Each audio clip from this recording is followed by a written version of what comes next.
audible. Can you hear my bass all good or no? Yeah? Okay, I'm seeing nods from Kathy. Awesome. And can you hear this? I can hear it good. I'm gonna leave my video up because I'm eating and I don't want you guys to like see me chomping down on my food, but I'm here. No worries, normal, good. What about that could you hear that track I was playing just before? No. Okay, interesting. I didn't Why hear would the that? track. I heard your bass. Okay. Can't hear that at all? Yeah, I can hear it now. Okay, might need to come up a little bit then. How's that? Is that a bit better? Much better. Okay, cool. Awesome. All right, so the overwhelming feedback from the email I sent out on my Monday, I think it might have gone out to some people on Sunday, is that let's do a bit of a pump on the brakes a little bit because this stuff is super dense. Give time for people to catch up if they're doing stuff.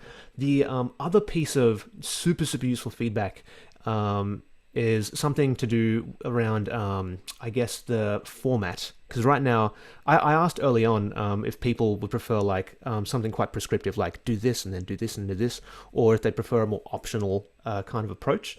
And the consensus at that point was optional, but I think I may have gone a little bit too far in the optionality that I provided. So what I'm going to do today, I'll see if I can get it done today, is provide kind of a I guess you'd call it like a checklist of things that you can go through all the different drills. The tricky thing is I don't want it to necessarily be, you do this and then you do this because, someone who's ready for, session 2 drills might still benefit from doing, session 4 drills first or something like that. And that's going to be maybe the kind of optionality of it. So yeah, at the moment things are kind of maybe a bit too optional in everything that gets done. But what I might do is try and organize that stuff in a way that's going to be a little bit easier to process and hopefully make progress with. Because at the end of the day, that's what I care about the most. I want you to make as much progress as possible with your walking based stuff. I know I've some feedback is that it is improving, all that kind of stuff, which is great. I know some people have had wins already, which is awesome to hear. But I think I may have to rethink my approach. Like that's definitely on me in terms of making all the stuff as effective as possible for everyone on the call, everyone watching the recording as well. So bear with me while I make these changes, and hopefully, this is exactly why I, do a pilot program rather than, making a bunch of stuff that may not necessarily work as well as it could, all that way. So with that in mind, today we're going to do something a little bit different. I don't want to add any new kind of fuel to the fire, so to speak, in terms of all the things that we're working on. However, I would love to share with you. Actually, what's the best way? Actually, I might just export this as a PDF because it might be a bit easier to do stuff. So what we have here is a transcription of a Ray Brown bass line that I've just done. I think it's maybe 4 choruses. What's that? 48 bars of 48 bars of work song, which is just like this 12 bar thing. I'll let you have a listen to it real quick. But what I'd love to do is just go through and bar by bar, note by note, show you exactly what's going on in an actual walking bass line, because there's going to be things in here that are definitely things that we've talked about before in terms of concepts and all that kind of thing, and you'll also see a lot of things that you're probably already doing. Like one of the things is playing roots on beat 1. Like there's very few places where he doesn't do this, and when he does do this, when he doesn't play the roots on beat 1, there's very good reasons for it and all that kind of stuff. So what I might do is I'll just stop sharing this real quick and export that as a PDF, and then we can actually make notes on it and all that kind of stuff. So just do that there. Nice. And while I'm doing that, this is what the melody of the song sounds like. Actually, by show of hands, does anyone know Work Song by chance? Joshua does. Yep. Okay, nice. Okay, so yeah, it's not super well known. That's okay. That's all good. But the melody sounds like this. By the way, this is Oscar Peterson Trio with Milt Jackson. The album is called Very Tall. Very cool album.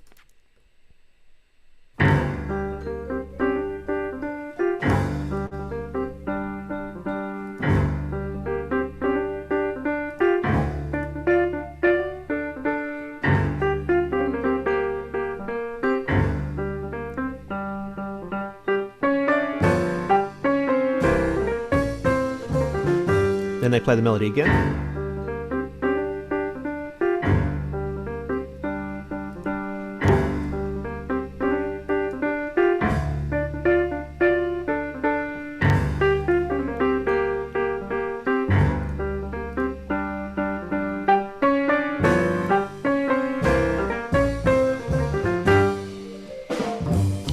is where the walking starts. In classic Ray Brown fashion, super humpy.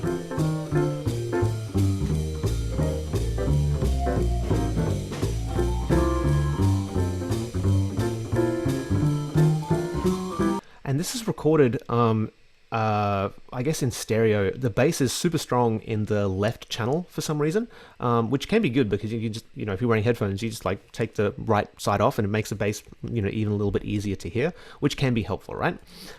But let me do a bit of this and get rid of that and share this again.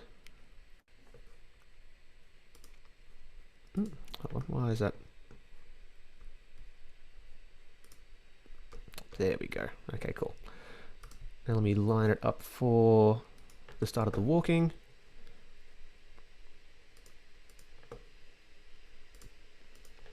All right, so let's just look at the first 4 bars to start off with, because there is, even in 4 bars, you can learn a lot about, just about everything to do with, walking and all that kind of thing. So where is, the waveform isn't super clear. There it is. Okay, cool. So here's where beat 1 starts, and I might just slow this down just so it's a little bit easier to take in, if you will. So I might go down to like 70%. Now I started making this more of a friendly fingerings for electric bass because obviously Ray Brown's playing upright. He uses a ton of open strings. You'll see this kind of thing a lot where he plays a G and then a D. Like these are all going to be open strings. But I don't think I didn't get very far in terms of making this less upright and more electric bass friendly. But I will do that when I upload this next couple of hours. I'll go through and make it as friendly as possible. It's not always going to be perfect, but it'll be better than it is currently. But let's do this and go like this. Just look at the first 4 bars. Oh, that's not the one I wanted to press play on. There we go. All right.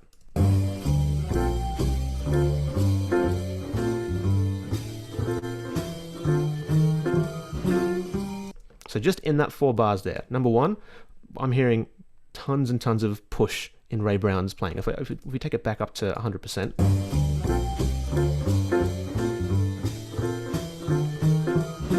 he's super pushing on the time there. Like he's significantly ahead of I think this is Ed Thigpen on this recording on drums, but I could be wrong. But yeah, he's definitely like leading the time there. In terms of what he's playing here on this first bar, he's literally just going, here's a G, here's the root, here's the 5th, and here's the 3rd. It's like very classic, like we are outlining the chords here of this thing right here. And then we've got a C, which is not in the actual chord, but it's okay. It's in the scale, and it also leads really well into the D on this D7 chord right here. I don't know why. There we go. So again, if we talk about chord resolutions, we've got a whole step resolution here, which is kind of cool. Now, the second thing he plays here is super, super cool. So we've got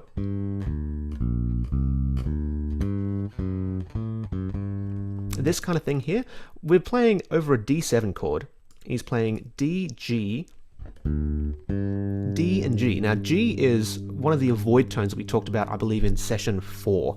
It's like playing a 4th over any kind of major triad thing, but he does this thing. He goes D, which is the 1, 4, and then immediately goes to the 3rd. He like resolves that like tension in the chord really, really nicely, which is really, really cool, right? And you can do this. The one thing I would love to do as well is take the ideas that you find in something like this and apply it to, a blues or Summertime that I know some of you are already working on, or even just walking over a single chord, taking ideas from this stuff, like, because this is, a real walking bass line played by one of the titans, as far as I'm concerned, of walking bass. So it's, definitely worth it to see what they're doing and see how you can take what they're doing and, direct it into your own playing. So even if we just take this one idea of the 1 going to the 4 and then down to the 3, that's a really cool idea. So if you were playing, for example, a blues in, again, the key of C, just to make things as easy as possible. Let's say you started playing some just formulaic stuff, so like a 1-3-5-3 kind of thing. So 1, 1, 3, 5, 3. But over the 4 chord, let's do this idea here where we play the 1 and then the 4 and then to the 3. So we'll go 2 more bars of the C7, 1, 2, enter the 4 chord here, and then 1.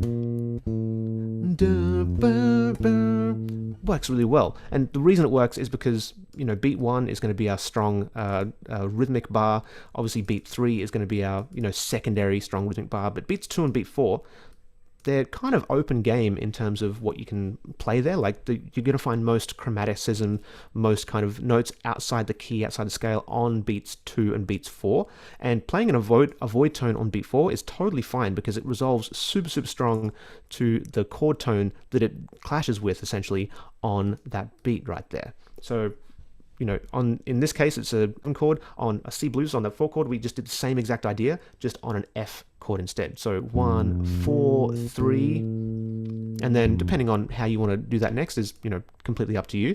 Now in this case, he just kind of goes with the notes of the chord. So we're getting 1, 4, 3, 5.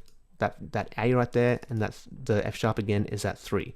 So we're getting root, avoid tone, chord tone, chord tone, chord tone, and then obviously this F sharp, which is in the chord right here in the D7, resolves super well to the root here. So even just in this, you know, first 2 bars going into the 3rd bar, there's tons of stuff that we can use here. And by the way, the people who have done let me do this real quick. The people who have done like any kind of transcription or work doing all this kind of stuff, have you been able to take what you're doing or take what you're learning from those transcriptions and put them in other places just by a show of hands?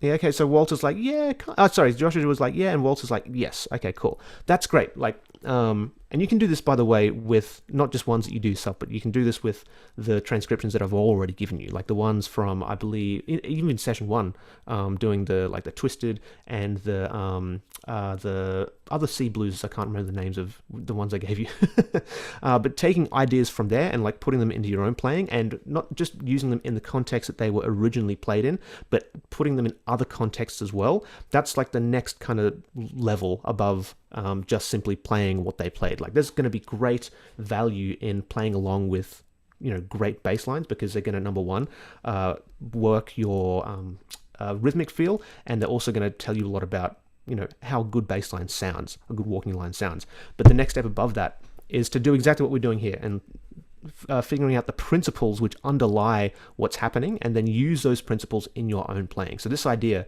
of, you know, 1 and then up to the 4 and then down to the 3rd, like that's a really cool idea. You can absolutely use that. If you wanted to go crazy with that idea over a blues, you might do something like this. You might go, so if I do this is my C chord, and if I want to go 1 and then play 4 and then resolve to 3 on every bar, it's going to sound a bit repetitive probably, but you could absolutely do that. You might go 1, 2, 3, 4.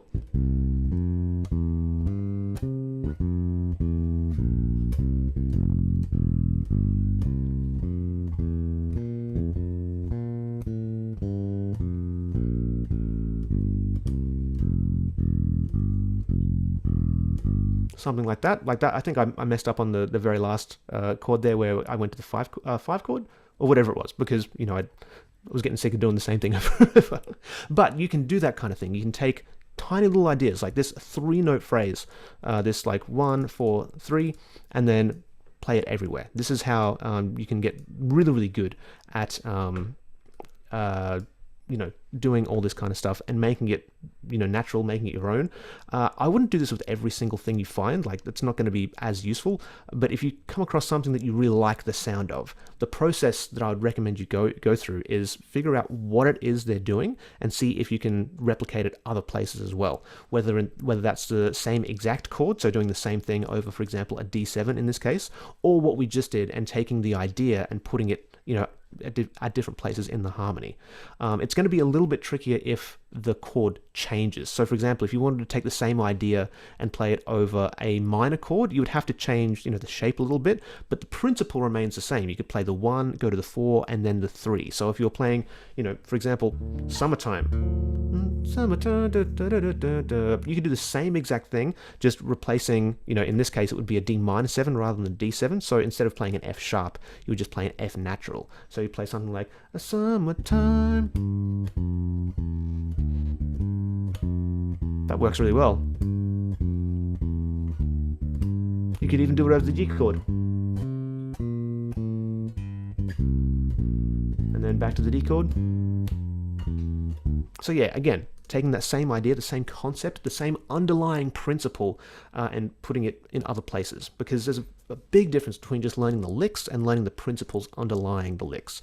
And doing this kind of stuff where you take existing transcriptions to figure out why they sound good, that can be a super, super useful tool to do this.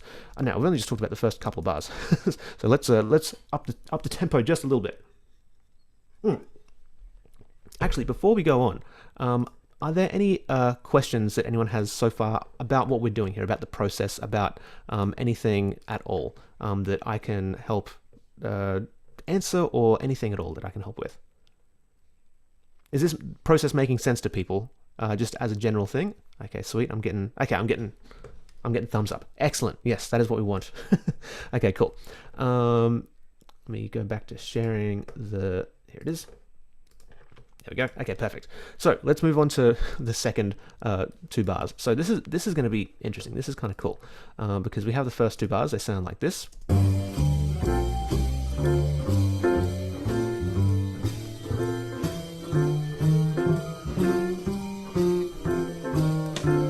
pardon me. Something really interesting happens here. We're getting this kind of thing. So in terms of the G minor chord here, we're getting 1, which is obviously the G, the A is the 2, and then the B flat is the 3rd. But then we get this note. It's an E natural over a G minor chord. It's a major 6th over a minor chord. Now this is something that you'll hear Ray Brown do a lot in this transcription. He plays a ton of major 6th over this minor 7 chord, even though you can very much think of this as being in the key of G minor, which you'd expect to see an E flat, right? 1, 2, 3, 4, 5, 6. That's the minor 6 there, but we're getting major 6 here. So it almost makes it sound like a Dorian kind of thing, which is a bit of, if you want to use the technical term, modal interchange or modal borrowing. So he's treating this tonic minor like a Dorian minor. And this allows him to do a couple of things. Number one, it's a really, really bright sound. Like if you're playing like a G minor sound, you expect it to be like relatively dark, but you're getting this sound.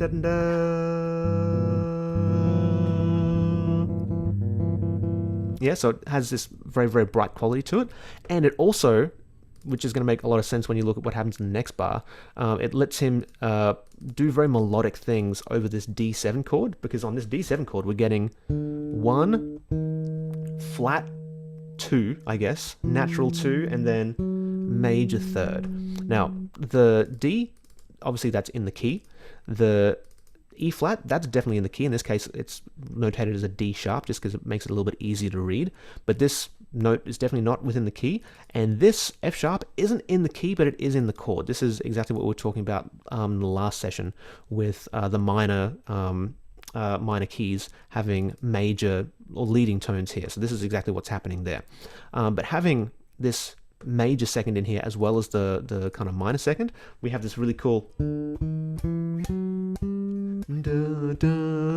note from the key, note from the key, note from outside of the key but it's quite bright, and again notes from outside of the key that's quite bright, and then obviously that F sharp is going to resolve to this G down here, which is the root of the next chord. So makes perfect sense for that to resolve there.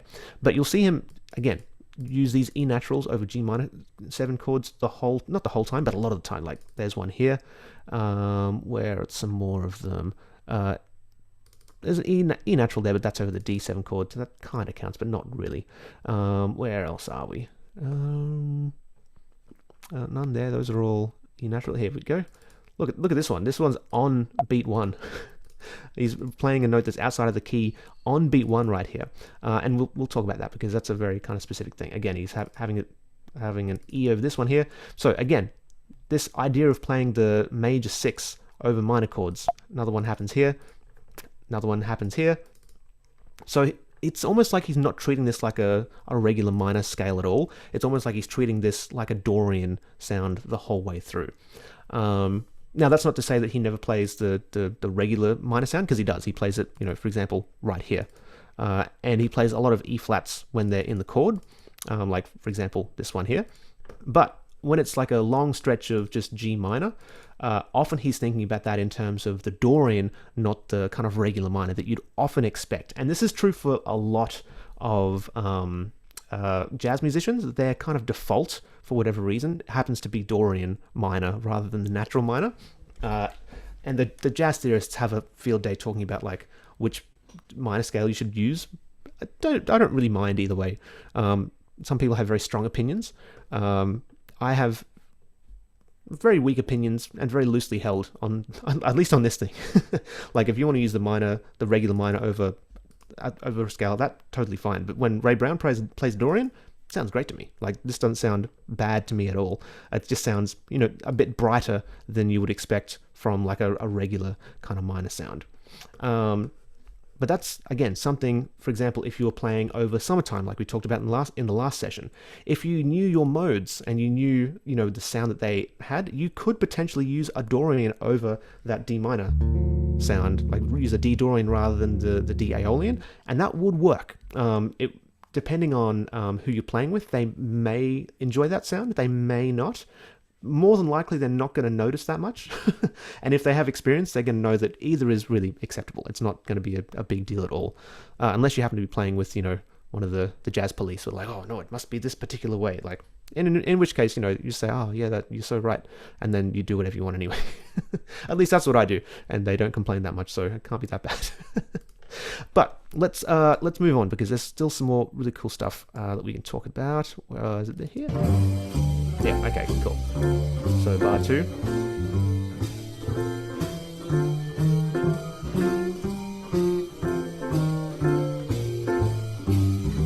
Oh.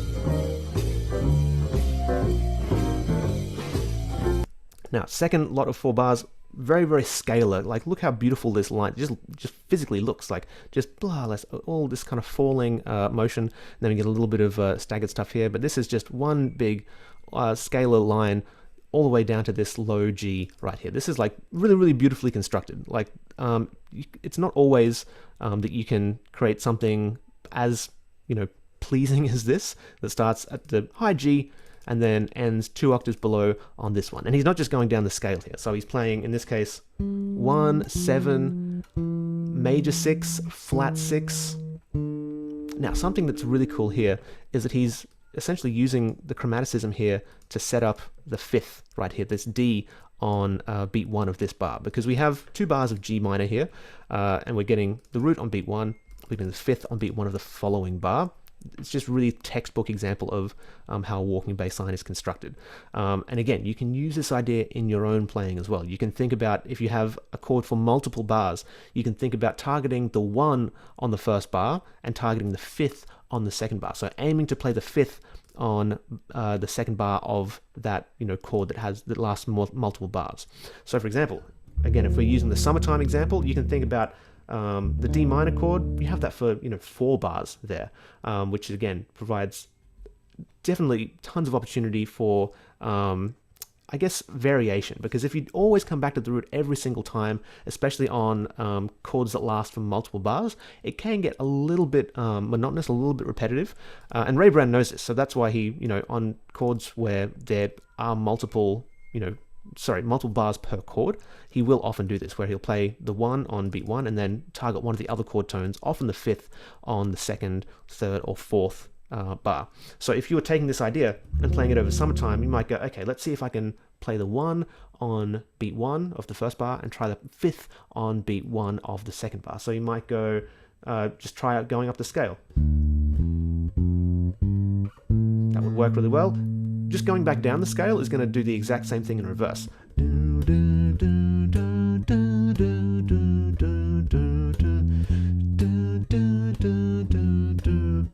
like that works really, really well. It's not the most interesting line. It's not maybe the most, out there creative kind of thing, but it's very functional, right? And function is our primary concern as a walking bassist, someone who's trying to create, accompaniment that is both harmonically valid, so outlining the chords, but also rhythmically, has the hump, right? So something like that could work really well.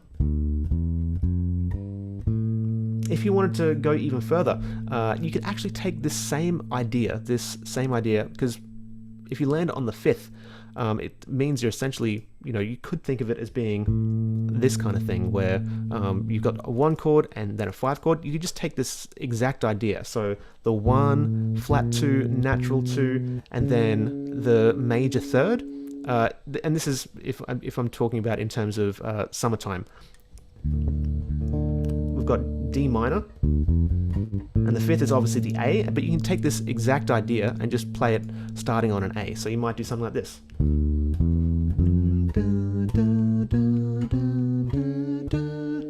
That works really well. Yeah, it gives you notes from outside of the chord, outside of the key, but again,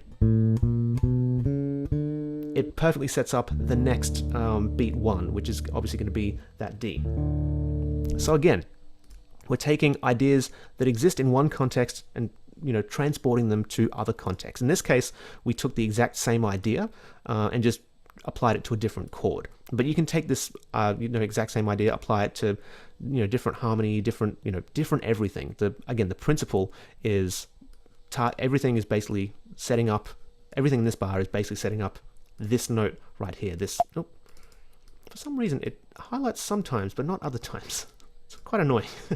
Yeah, but everything in this bar is approaching that G at the start of bar 5 there, and then you try and weird. Okay, doesn't matter. All good. But if we go back to this thing, where we're getting this really, really beautiful run down. So we're getting. Sorry, let me just reset our harmony. We're in G minor again. That's the melody there. So we're having this. So we're having 1, 7, major 6, flat 6, 5, 3, 2, root 5, and then. So that's all the notes of our G minor right there. So.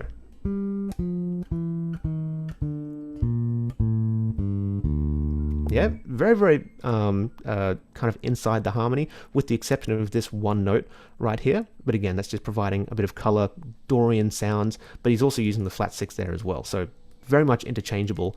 And this provides this really, really nice kind of cadence from the 6 of the key, flat 6 of the key, down to the 5th of the key. Doesn't want to highlight that. Damn it.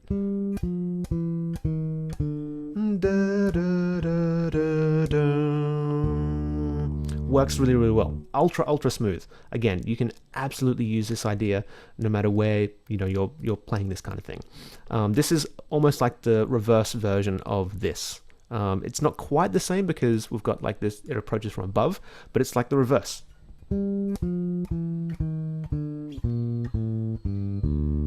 Yep, and then this second bar is very much, this is our 1, 2, 3, 5 idea, just in reverse. This is 5, 3, 2, 1, and then little skip note to set up our E flat right there. And this is just literally 1, 5, 1, 5. Yeah, one of our formulas are like this would work in a blues context. This does work in a blues context. Like you listen to Pino Palladino play blues, like this is a lot of the stuff that he plays, right? And then this last bar here is just classic scalar approach. 5, 4, 3, 2, 1. In terms of the actual key, in terms of the chord, we got 1, 7, 6, 5, and then we go down to this one right here. Just by a show of hands, does everyone know what I mean when I talk about notes in the context of the key versus the context of the song? Is that clear, or should I kind of maybe is anyone unclear on that? Just a little bit. Okay, no worries. So you can think about things in two different ways when you're doing this kind of stuff. You can think about things in terms of the big picture key, which can be very, very useful, but you can also think about things in terms of the notes as they relate to the chord of the moment. So for example, if I look at this, let me see if I can highlight just one note. One of them's got to work. Well, let's do these. Okay, let's say this D right here. Now we're in the key of G minor. So in the context of G minor, if we're thinking big picture key, the D is going to be the fifth, because if you go up the scale, 1, 2, 3, 4, 5, you'll find that D is the fifth note of the key. But while it's the fifth note of the key, and that doesn't ever change, you can also think about it in terms of the chord. And the chord of the moment in this case is a D7. And in that context, a D is not the fifth. A D is the one of that chord. So when I go down to this chord right here and I say, this is just, 5, 4, 3, 2, 1, I'm talking about it in the context of the key. So again, we're in the key of G minor. D, C, B flat, A is 5, 4, 3, 2 in the key of G minor. However, if you're thinking about it in terms of the D7 chord, it's 1, because obviously D is the 1 of a D7 chord, and then we have the 7th, the 6th, and the 5th of that D7 chord. Does that make sense? Are there any questions about that? That's all good? Okay, sweet. Okay, nice. I'm seeing thumbs, I'm seeing nods. Excellent. Now, all right, so let's go back. Yeah, this is classic. I'm sure at least some of you have used this idea before. It's just very, very common. Now, I've got the... Oh, my bad. This is not a 12 bar thing. This is a 16 bar thing. I think I said 12 before, but it is not. It is 16. But let's keep going. Where are we at? Okay, here we go. So right there is our next set of 4 bars. So let's have a listen to this. Let's leave that highlighted, actually.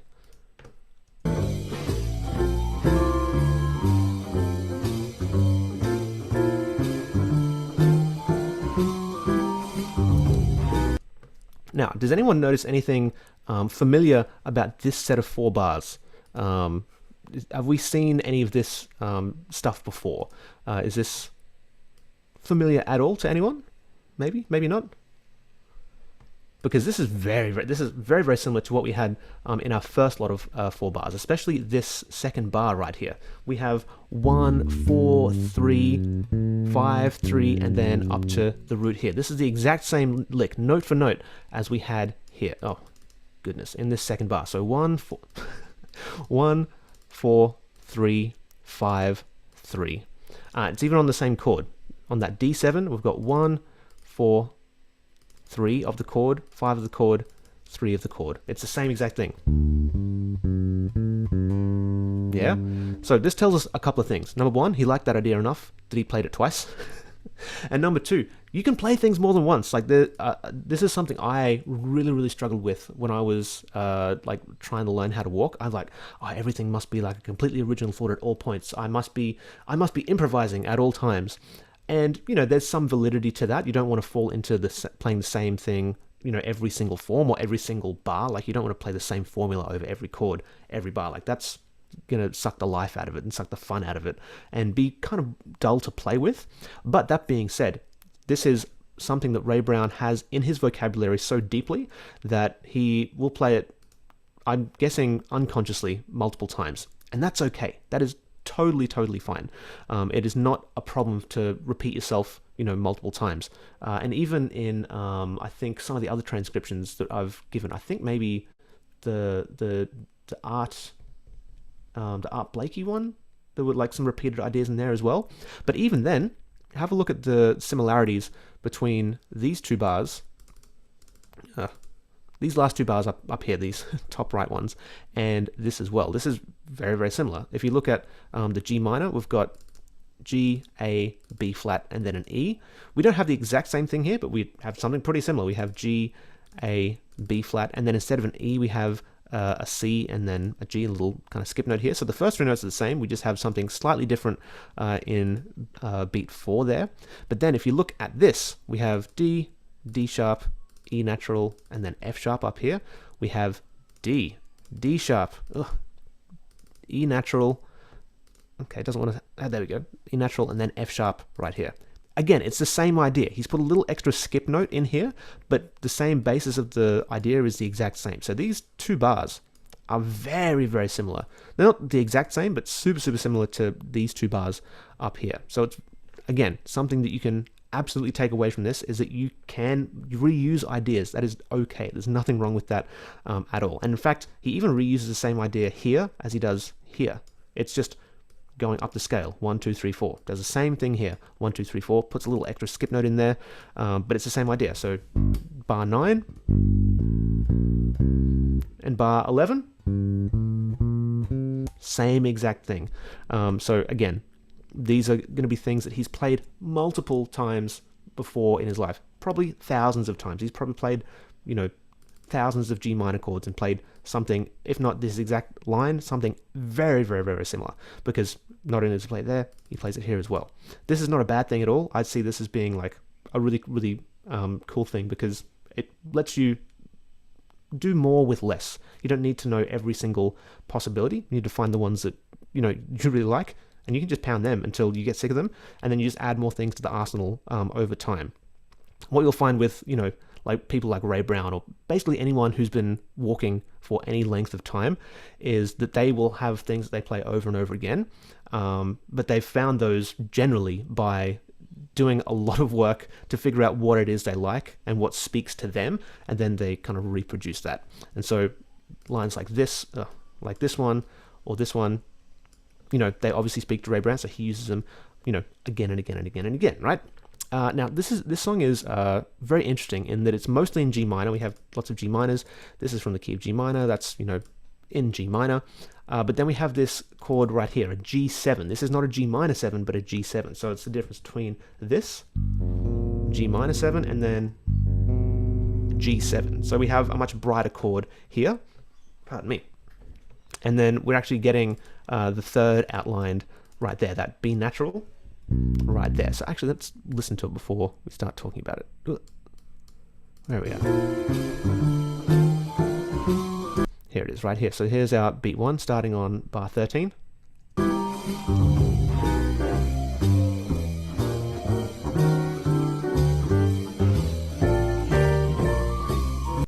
Yeah, so again, this is a classic Ray Brown thing, this big triplet drop.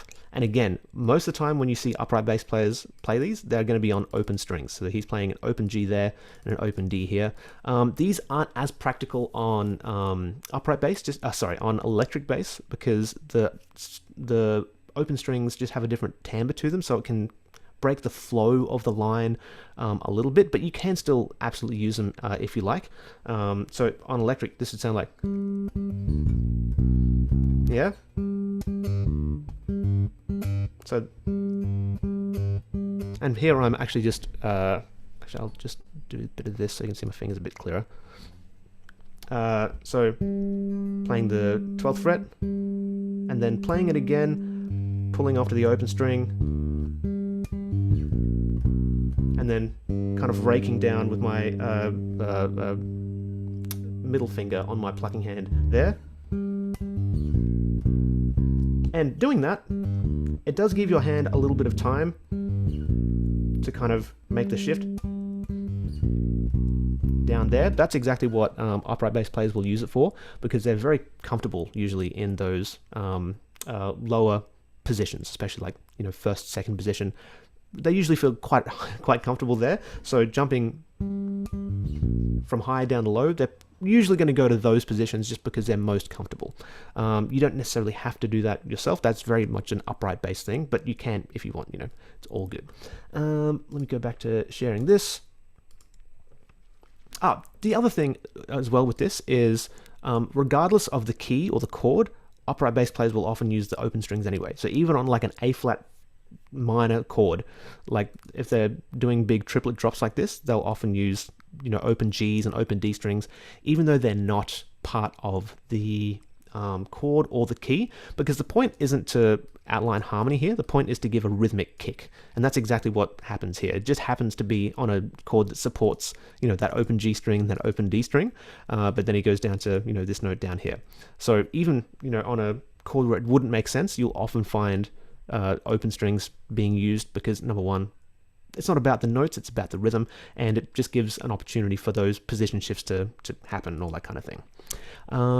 Now I'll try and see if I can, like I said, I haven't gone through and made this more electric bass friendly yet, but I will do that after this call, and then I'll put it in the Google Drive folder and all that stuff, so you can go through this if you like. And there's definitely some stuff in there that you can work with really well. One reason I chose this song is because we have one of these. We've got a minor 2/5 in here that lasts only 2 beats each. So one half a bar of the A minor 7 flat 5, and then 2 beats of the D7. Two things we talked about last session is the minor 2/5 and having 2 chords per bar, and how you can approach that. And what does Ray Brown do here? If we discount this note right here, which is it's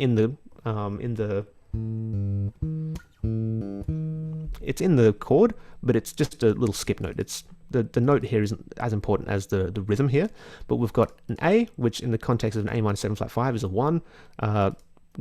Discounting that, even though it is in the chord, but then we go up to this E flat right here, which is the flat 5. It's literally just going 1 to 5. And then obviously that E flat resolves really nicely to that D. And then Ray Brown doesn't even play a fifth or a third, he just plays the root again, and it works really well. And then anticipates this G just a little bit by one quaver, eighth note. I shouldn't use the other one, it gets too confusing. But also, again, we're seeing an E natural over the G minor chord, having that kind of Dorian sound, and that works really well, because we have that D7. He's actually playing a fifth over that D7 right there, and approaching it by the fifth above. So we're in this chord right here on that D7. Instead of having the root on beat 3, which is the important one, we have the fifth instead. So we have an A over the D chord rather than the D, but that's set up really nicely by the note that comes before. Again, the chord resolution thing, where we have notes a fifth above what they're going to. In this case, we have the fifth above this E natural going to this A natural right here. I wish I could highlight these a little bit better. Let's actually have a listen to that whole first form, that whole first 16 bars at the slower tempo. Okay, that's where it starts there. Okay. And let's see how it feels to go the whole way through that 16 bars. So here we go. Whoa, about there. 2, 3, 4.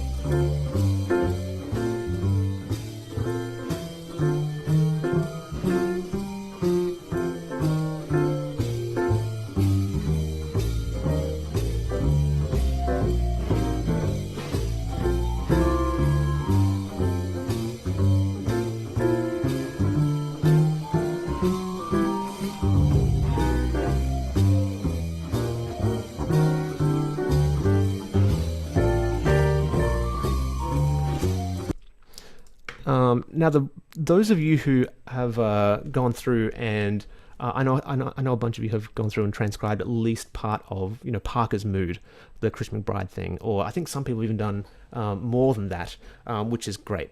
What I would highly recommend is to try and go through and figure out the underlying principles. So like exactly what we've done here. It takes a little bit of getting used to in terms of how you can try and see underneath what's actually going on.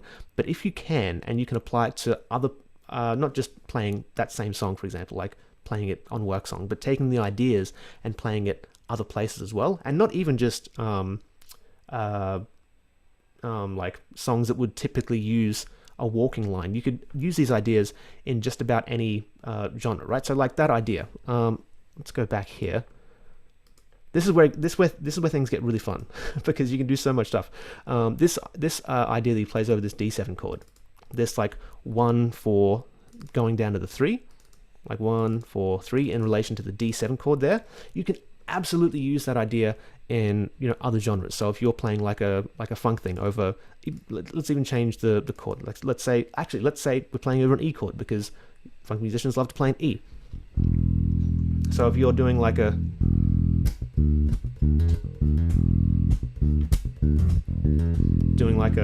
E then D, and then E up here. You can take that same exact idea and then play the 4 and then resolve it down to 3 and just see what that does to the sound and how it feels. So you might go.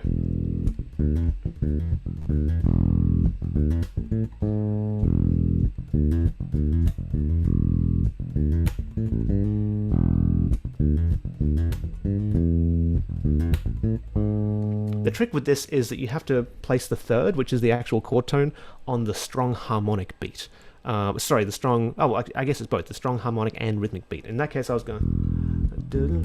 I was playing it on beat 4 there. 1, 1, 2, 3, 4. Yeah, okay. I had to think about that. It's hard to count and play at the same time. But putting the chord tone on the strong beat. In that case, the strong beat, quote unquote, was the the downbeat of beat 4, and the weak one was the eighth note right before it, right?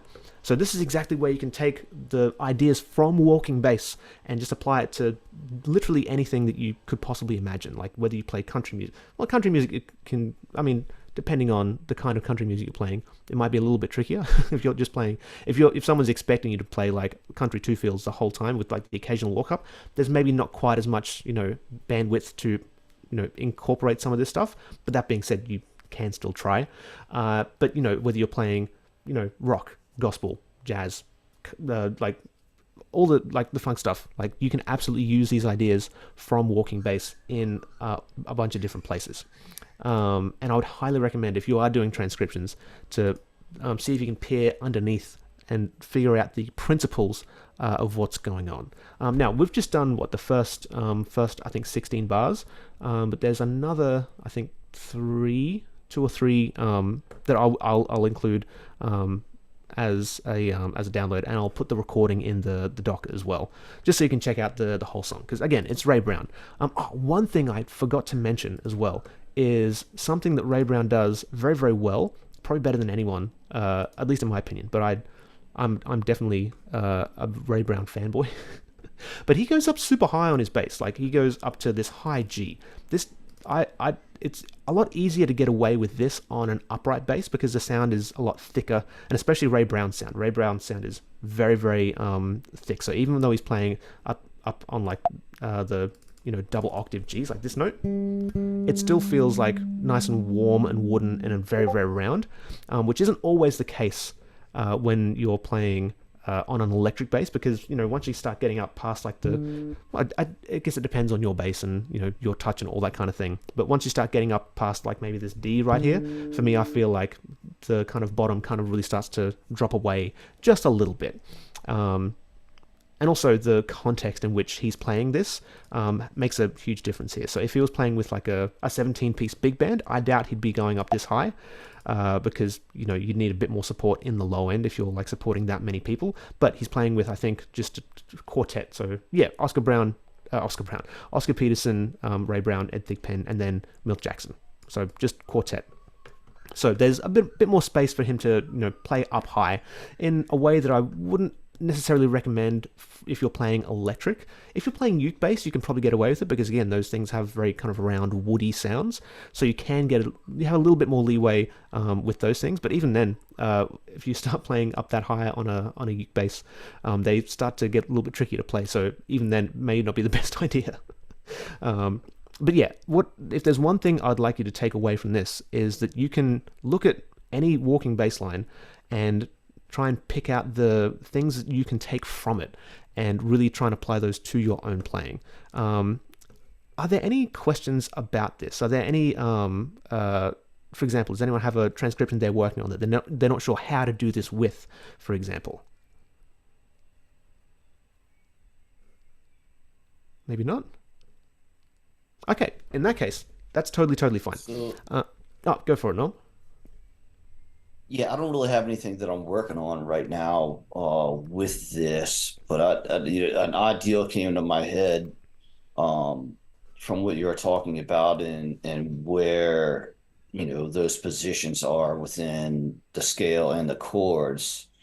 And if you don't read music that much or even tab that much, it would be super cool to have like a triple level under there of you know just the scale and the positions that you always see in our Right. previous lessons, like right under there, just saying, even if it was just half of it and it was two different ones and break it in half and just sort of see, what that position was. And it doesn't matter whatever I don't know. I'm trying to explain it, but I Yeah, think it would be super cool to see that. I think I know what you're talking about. You're talking about something like this. So if I were to say like um, uh, chord scale relationships, um, and then say maybe in relation to the key.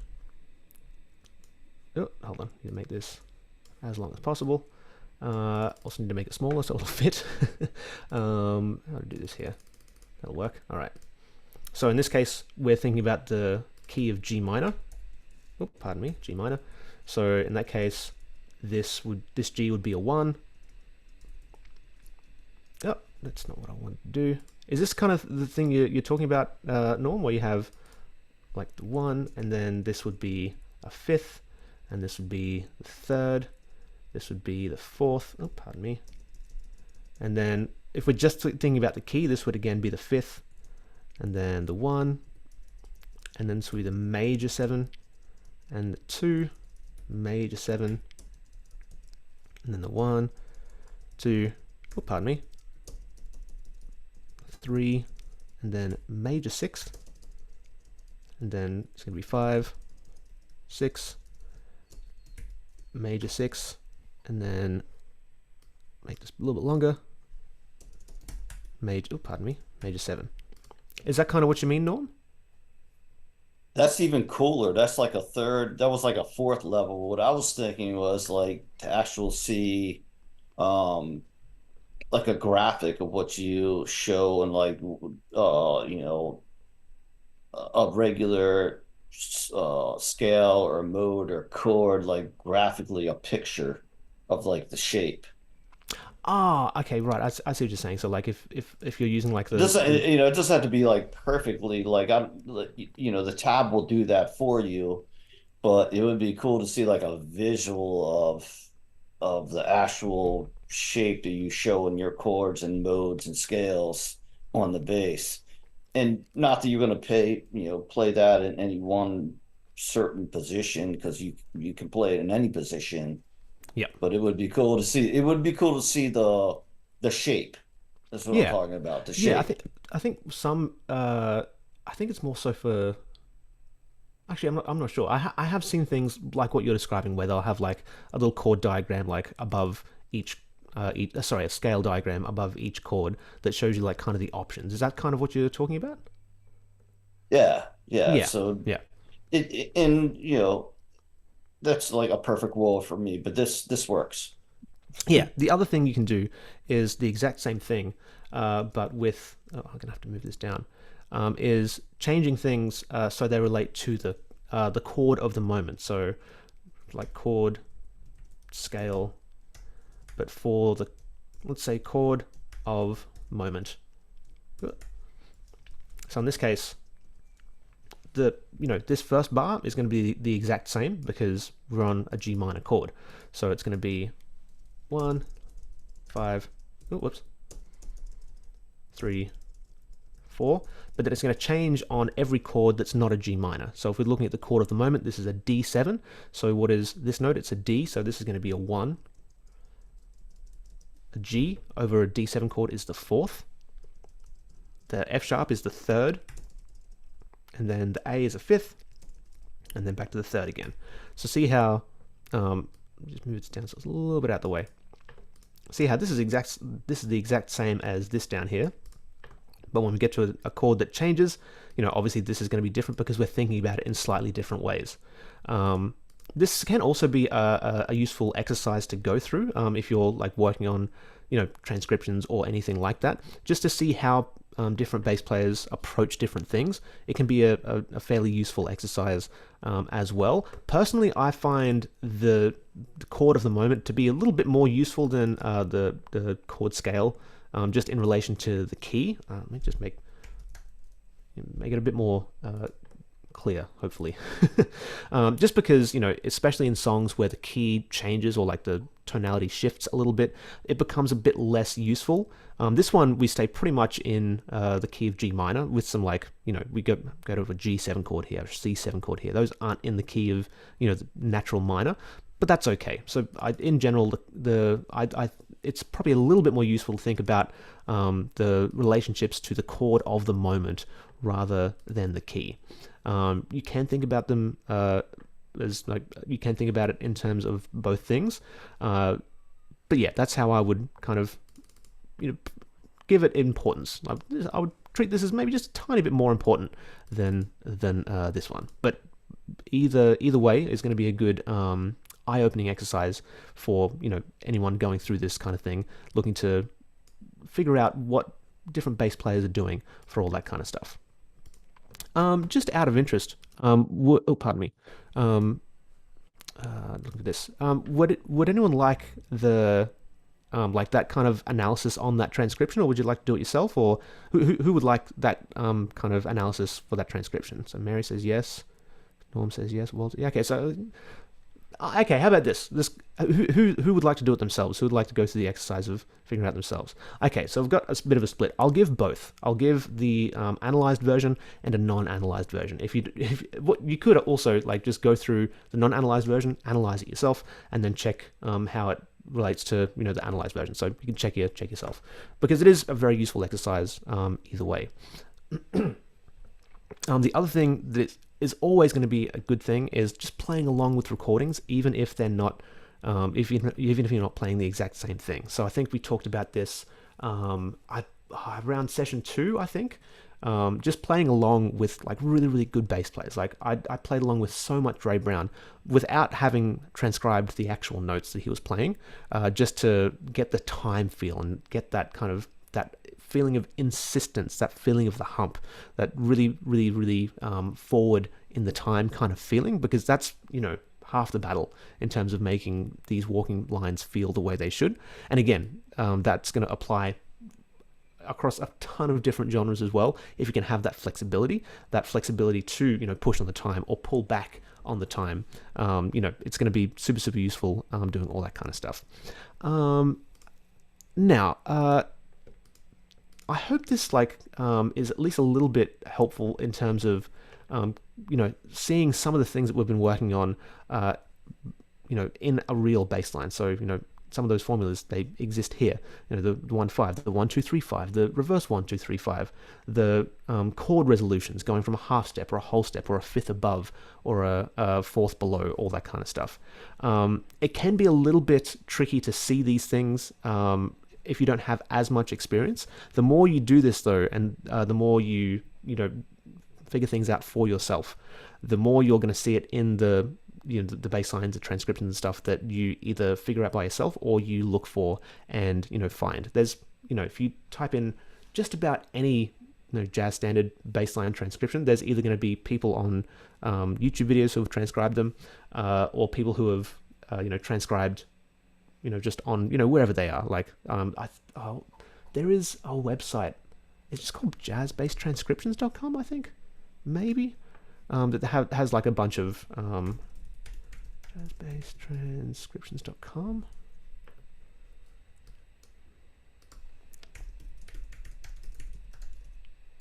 Maybe not, because that's not working. Oh no, okay, yeah, it is working. It's just very slow.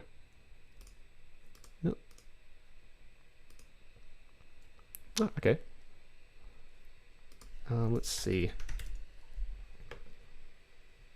Yeah, okay, so there's a bunch of, yeah. Now these...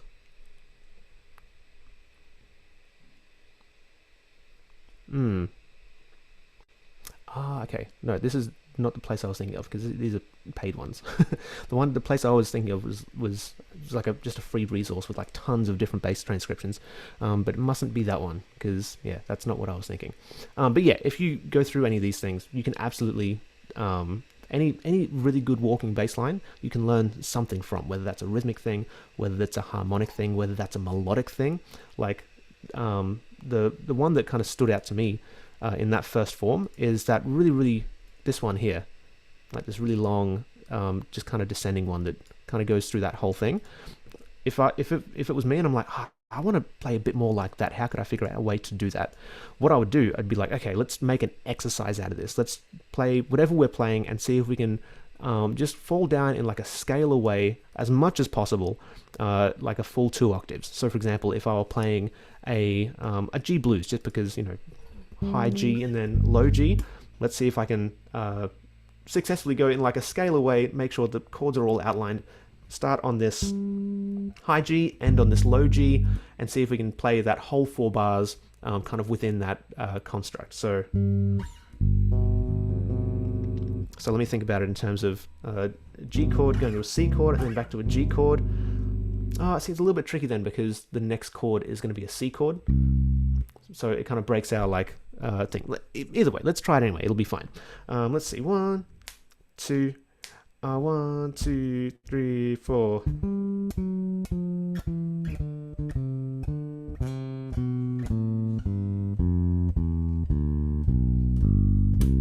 I cheated a little bit because I went back up rather than just all the way, just like a constant down. But that being said, Ray Brown does the same thing. He like goes from this D up to that E flat, and then kind of bounces back and forth between those things. So that's not the worst thing in the world. What did I play? I'd have to remember.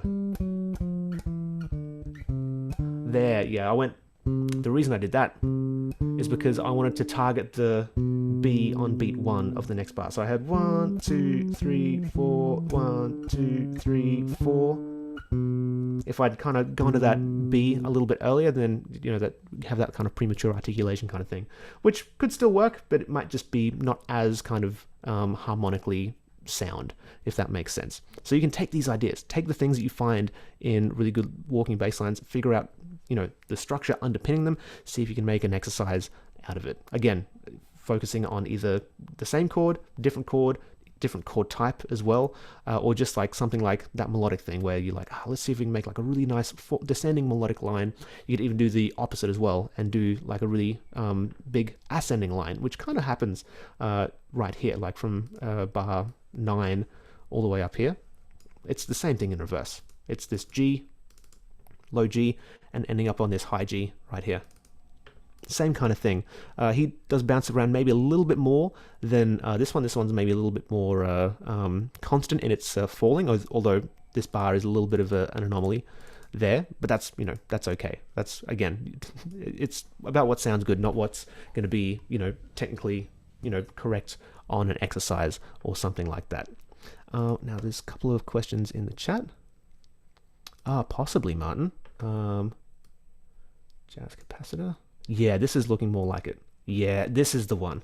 Yeah, absolutely nailed it. Thanks for sharing that. So yeah, the link that Martin's put in the chat, and everyone watching the recording, I'll put it in the email as well, so you can check it out. Yeah, it's just like tons and tons of really high quality transcriptions. It has this. Okay, that's cool. Nice. Okay, awesome. Yeah, so you can, again, do this stuff with transcriptions that you do yourself. If you want to skip the transcription process, if you're not comfortable, doing things by ear yet, just go to one of these places and do the same exact thing that we're doing here. And try and, again, get the underpinnings from the material that you're working with. Now, I hope this has been at least a little bit helpful, and hopefully a bit less cognitively demanding, because I know I'm asking a lot of everyone in the program, and yeah, that's definitely on me, and we're definitely going to change the format somewhat going forward, because I want to make sure it's as useful as possible for everyone.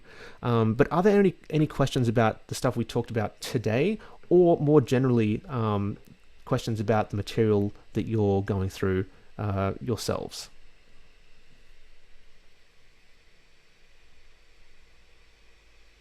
Joshua, go for it. I'm a little curious about, in the transcription. Oh, is there a way to boost your volume? You're very quiet, Joshua. Sorry. I'm very quiet. I don't. Yeah, you're there, but it's kind of difficult. Does this come up, Benny? That's a bit better. Yeah. Okay. You went to the what was it? You said over the instead of playing the natural minor, you were playing the I'm blanking on the name. Sorry, The the Dorian. Dorian minor, right? So how should we be thinking about using the modes? Do the mode scales come into play very often? I can see that we're thinking like in the terms of the key of the piece, and then we're actually thinking sort of in terms of the notes of the chords as they're written. And so these are kind of I'm thinking of these as kind of different maybe doors that open onto the sound or something. So the Dorian scale is that giving you notes if you want to move around? I mean, how do you think of that? I mean, do you think of going to different modes while you're playing? Yeah, it depends on the context of whatever you're playing. So where the modes and like doing what we talked about in that little section where we talked about like rather than using the natural minor scale, use the Dorian. That is very, very helpful for places where we have longer stretches. Not necessarily doesn't have to be super long, but longer stretches of static harmony. So in this case, we have relatively long stretches of that G minor. And if we only have 2 beats to outline a chord, we're not going to be messing around with modal borrowing and modal interchange and all that kind So of if you stuff. have like 4 bars, or Yeah, so exactly. So if you or have, even, I mean, in my world, the problem is getting into long jams on one chord, and it might be really interesting to think of them in. yeah, in that's a really great way of providing different flavors if you're staying on the same chord the whole time. Like that's a very, very useful way of being able to change the flavor without changing the harmony, so to speak.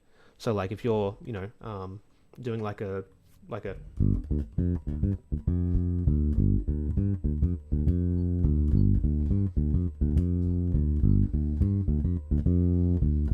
G minor kind of thing, you can think about it if you wanted to put like a little fill or a little differentiation in there. You can think about things as being in the natural minor. If you would do that, you might do something like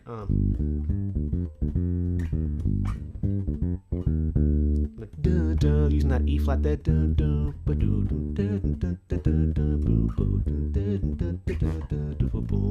That would work. You can also think about it in terms of adding the kind of Dorian sound, which would replace that E flat with an E natural. So, it provides a bit of a different flavor. It seems a bit brighter, seems a bit less dark, I guess. You can even go further and you go in the opposite direction and like think about things in terms of going, rather than adding brightness, you can add darkness. So one that's darker than the Aeolian, the natural minor, is the Phrygian. So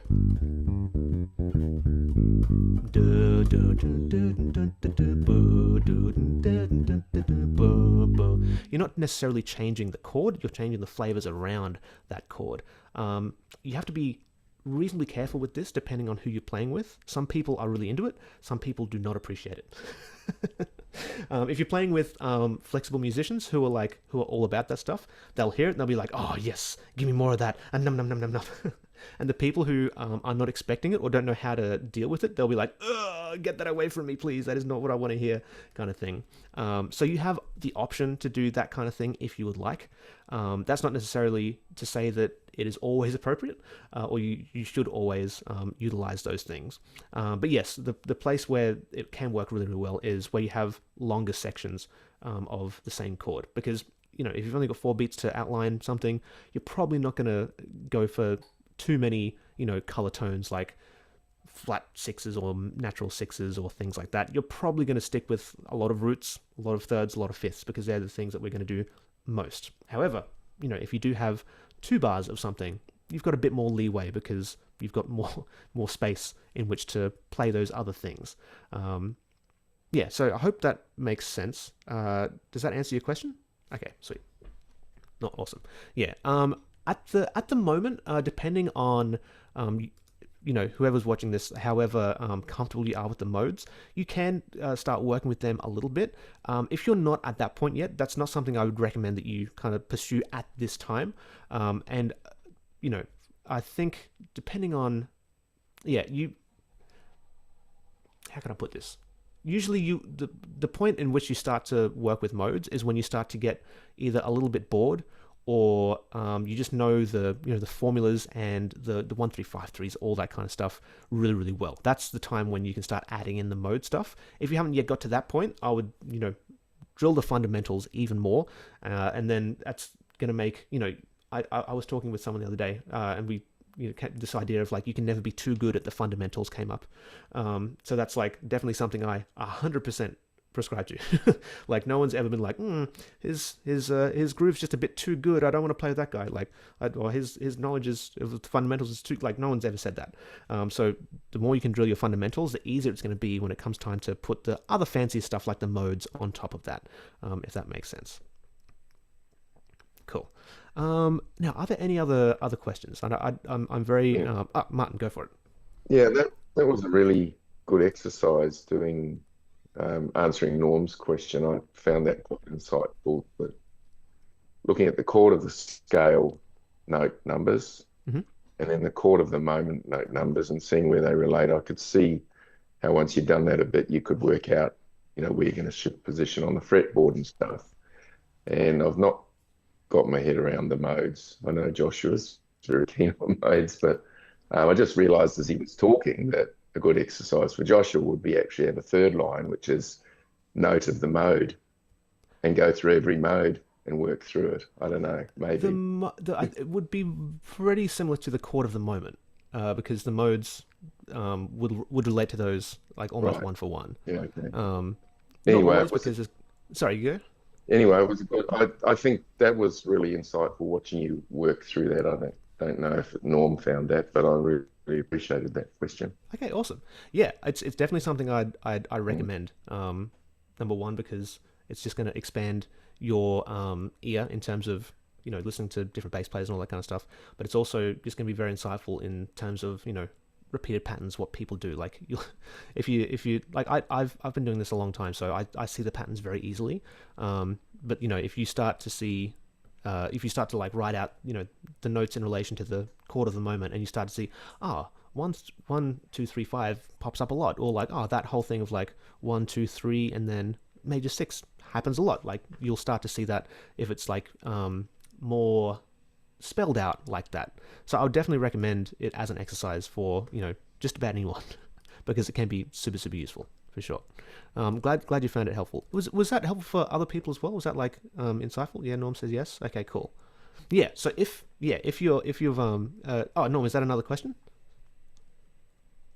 Yeah, so Okay. no, I just wanted to kind of I put the question out there about the modes and where I sort of understand where to play the different modes in the major mode and I posted a post about where to actually do that in a minor scale because I was confused and I just appreciate the couple of people that gave me some feedback on that and I'm still not sure that I perfectly understand the difference between putting a mode in a major scale than a minor scale. I feel like I'm can appreciate it more for a major scale, but still super confused about the minor thing.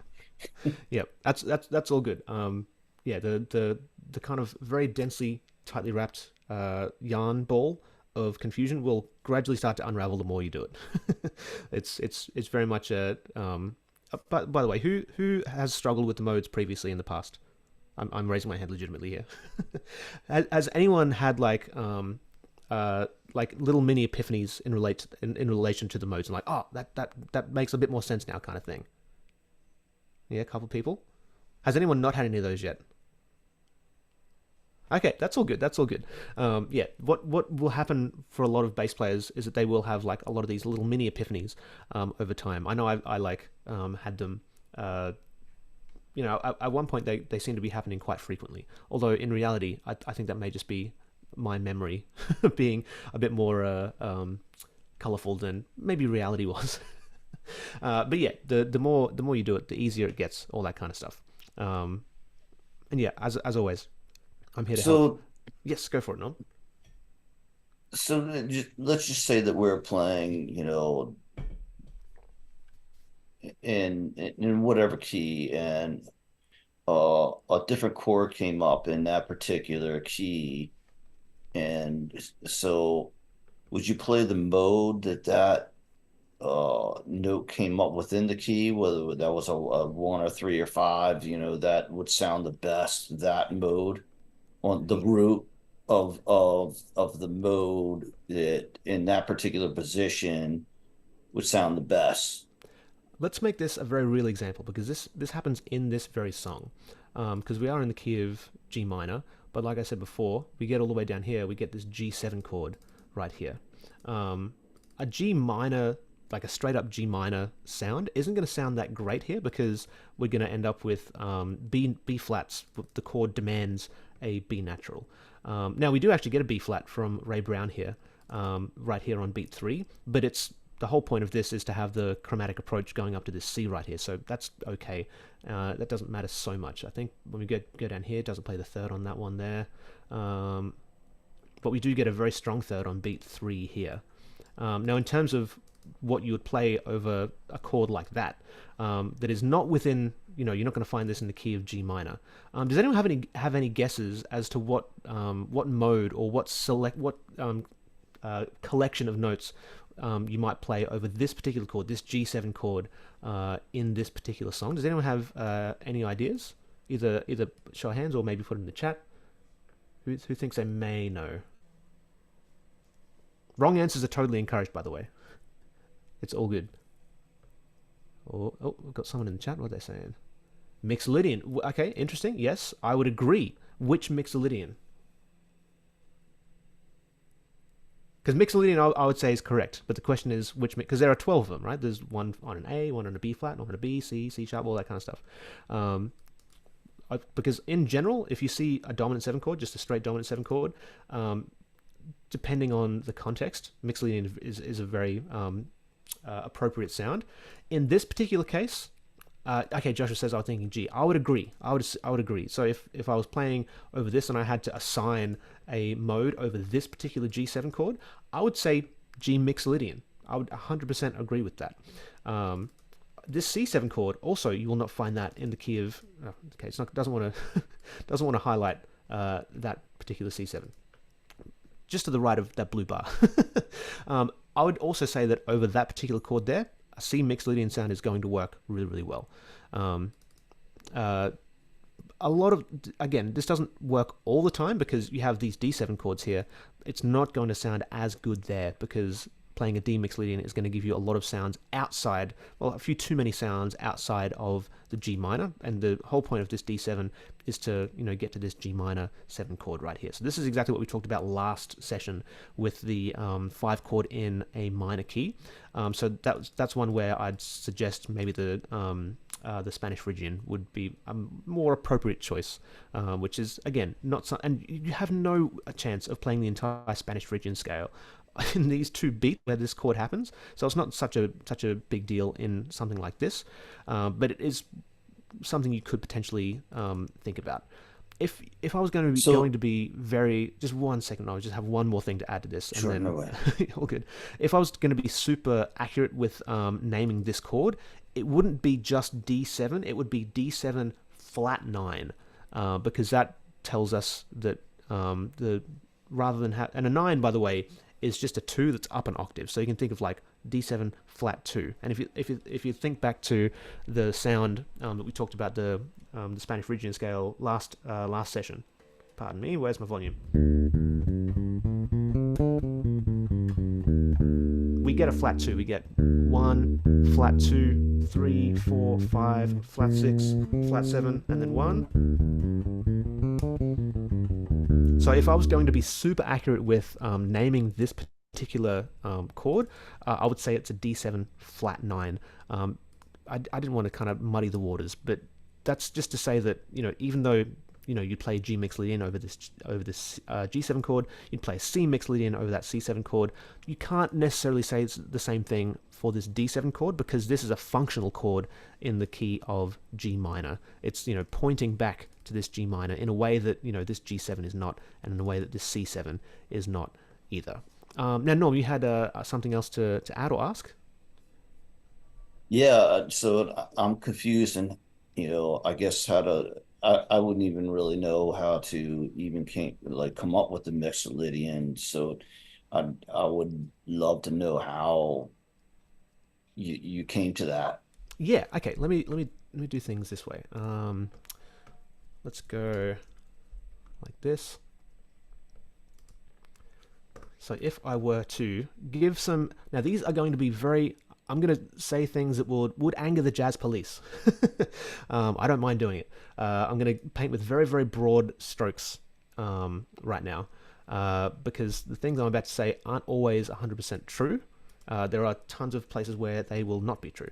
Actually, let's zoom in and also do this and make the font even a little bit bigger.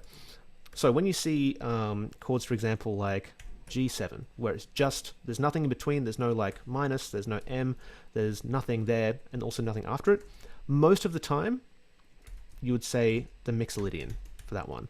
And it's the mixolydian of, you know, the letter name. So, you know, if you see G7, so it'd be the mixolydian of the letter name. So in this case, it would be G. That's not always the case, so exceptions. So is that the I'm assuming it's a G is what position? What position is one thing I would encourage you is to not necessarily think of the scales as shapes. They're just a collection of notes. So you can play the mixolydian in any position. You could play it, you know, for example, the kind of classic mixolydian is going to look like this. But you can also play it like this. You can play it like this. You know, it's the actual position you play it in doesn't matter quite as much, although it can be very useful to know the more common ones. And you know, I didn't really mean position on the neck. I meant like position within the scale. Right now we're playing a G mixolydian. Yes. And what key are we in? Well, this is the thing, is that there are okay. I don't want to get too much into the weeds, but this is kind of one place where I'm sorry. No, all good. There are kind of two. Let me see this. So two kind of schools of songs, or two kinds of songs. There's functional songs and there's modal songs. So the functional ones, they are, you know, in a key kind of thing. So like, for example, Summertime in D minor. You know, that's a song that is very functional. The 1 chord, 4 chord, 5 chord, all that stuff has, you know, very predetermined functions. And if that were the case, you can look at any of the chords in a key. Oh, sorry, any of the chords. For example, you could look at a G7, and if it's in a functional song, then you know that the G7 that only exists in one key, and it exists in the key of C major. So if it was a functional song, then you know that if you see a G7, we're in the key of C major. However, that isn't the case with every song. So, for example, modal songs don't function. They literally don't function the way normal songs do. Like, and I'm using the word normal here. This is not a judgment term. This is just in lieu of functional. They don't function like functional songs. It doesn't really make as much sense. So, for example, the blues. The blues is just made up of dominant 7 chords. So the 1 chord is a dominant 7 chord, which is not the way that a normal 1 chord functions. So the rules kind of break when you're talking about modal songs, and especially songs that, you know. And the other thing is, not all songs are 100% functional or 100% modal. A lot of songs are a mix of both. So, for example, the song we looked at today, it's a mixture of both, because it's largely functional. Because, you know, we are in the key of G minor, right? But then, you know, that all these chords exist in the key of G minor. This one sort of exists in the key of G minor, but not 100%, because if we're looking at just the chords in G minor, this would actually be an E flat major 7 rather than E flat 7. So that's borrowed slightly from somewhere else, although it's very, very slight. It's just 1 note difference. But then also we get down here, and we're getting very, very big differences from G minor. We're getting a major 3rd, which is definitely not the flavor of G minor. And we're getting a C7 chord, which again gives you a major 6 of the key, which is very much not in the kind of key of G minor. So while this song is largely functional, it has what's called modal borrowing or modal interchange, because it's borrowing chords and modes from other places. In this case, this is being borrowed from the key of A flat major, which doesn't make a lot of sense when we're in the key of G minor, right? That's being borrowed from there. This chord, if we're talking about strict function, is being borrowed from the key of C major. This chord is being borrowed from the key of F major. And then once we get back here, we're back in the key of G minor, and we stay in G minor until we get to the next E flat 7 chord. So yeah, this one's like a really interesting mix of both function and modal borrowing. The blues, however, in like the regular 3 chord blues, it's basically all modal. There's not much traditional functional harmony in there. Things change a little bit when you start adding a 2-5-1 at the end, because that is very functional. Having a 2 chord resolve to a 5 chord and then resolve to a 1 chord, that's very much the kind of functional, like chord scale relationship kind of thing. So again, it mixes modal with the kind of functional kind of stuff. Carl says, thanks for explaining that. I was reading somewhere that there's only one dominant 7 chord per key, right, when we were doing those blues songs. Yeah, exactly. This is the thing. That is true. But not all songs follow that. Not all songs are functional. And again, that is not a judgment. I'm saying, oh, that song doesn't function. It's not about that. It's about the term functional harmony. It's maybe not the best terminology, because a song can function without functional harmony. But it goes back to when the music theorists got their hands on music and said, oh, this has a tonic function, this has a dominant function, this has a subdominant function, blah, blah, blah. If you can explain, look at a song and all the chords come from the one key, then it's usually going to be a functional song. If there are a lot of chords taken from other places, then it's going to be either fully modal or somewhat modal, if that makes sense.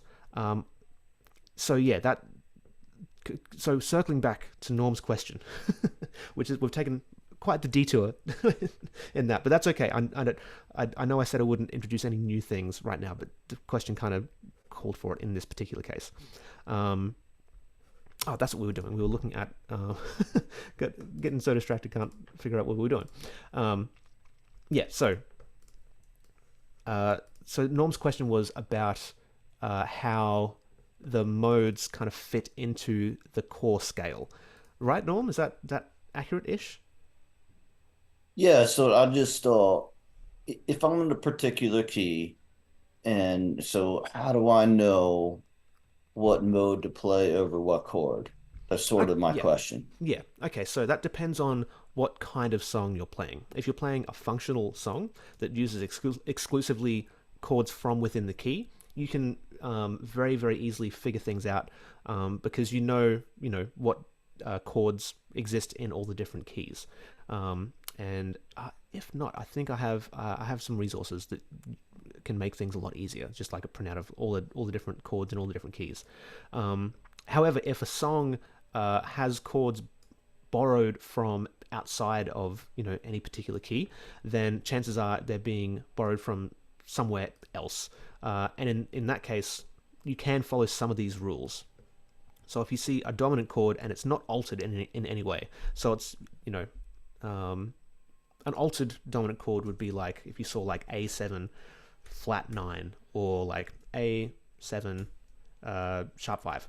Like those are altered chords because they're dominant chords, but they have these alterations. So it's telling you to take one of the notes and change it somehow. Don't need to worry about those just yet. We'll talk about those later.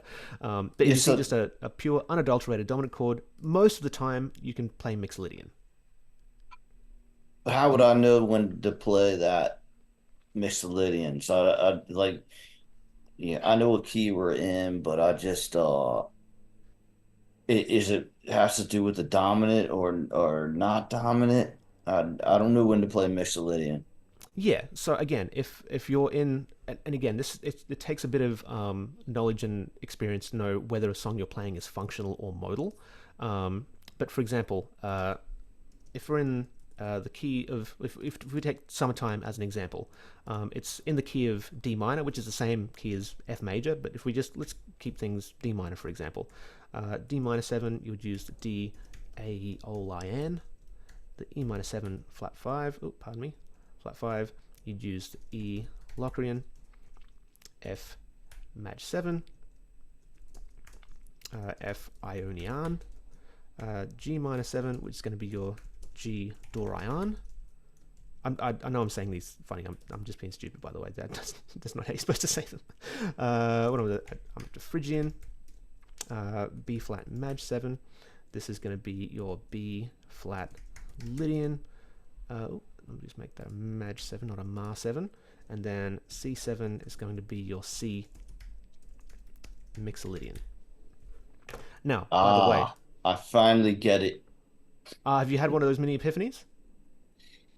Yeah. I just thought I was,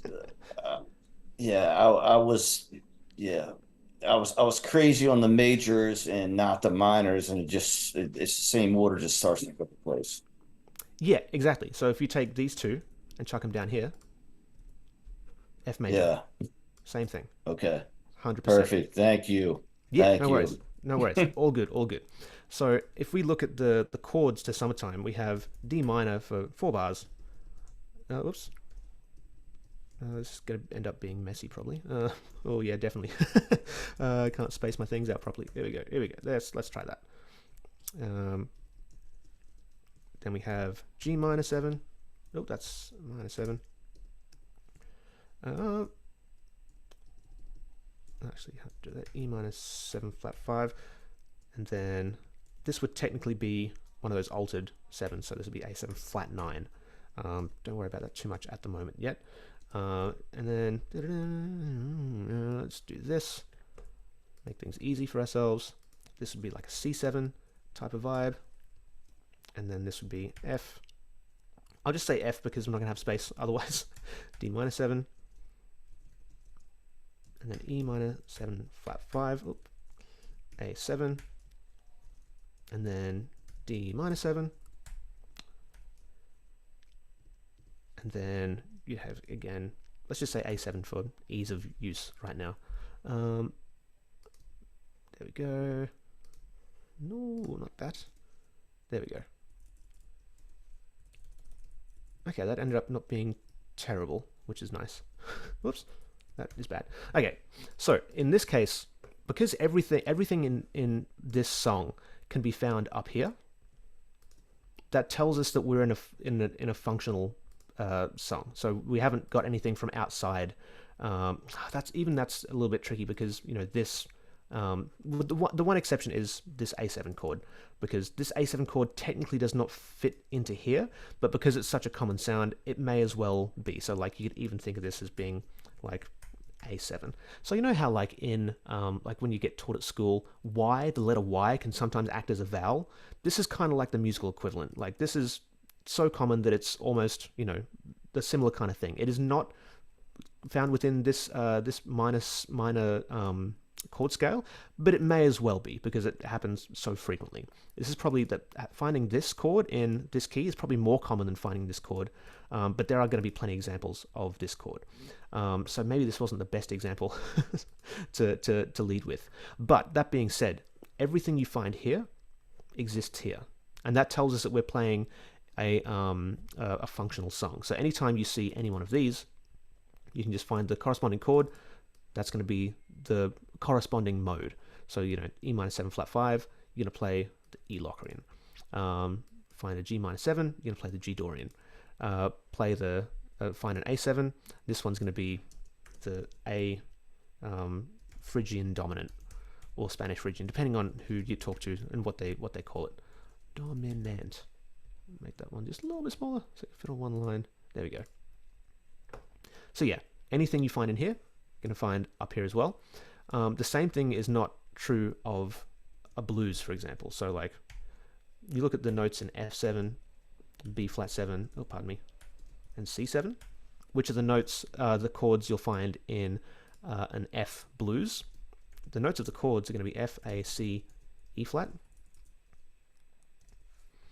Here you're going to have B flat, D, F, A flat. And then C, you're going to have C, E, G, and B flat. If you put all those in a row, you're going to have F, G, A flat, because A flat exists here. You're going to have A natural, oh, pardon me.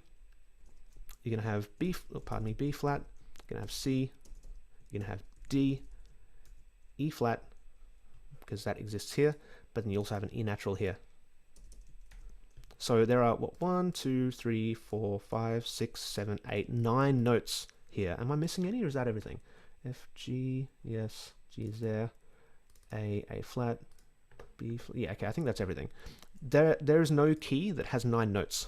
All like traditional functional keys will only have 7 notes. So that's another way you could potentially find out as well. If you like write the notes out to all the chords and there's more than 7 of them, then there's something in there that with the exception of this, because this will have 8 because of the sneaky C sharp in this chord here.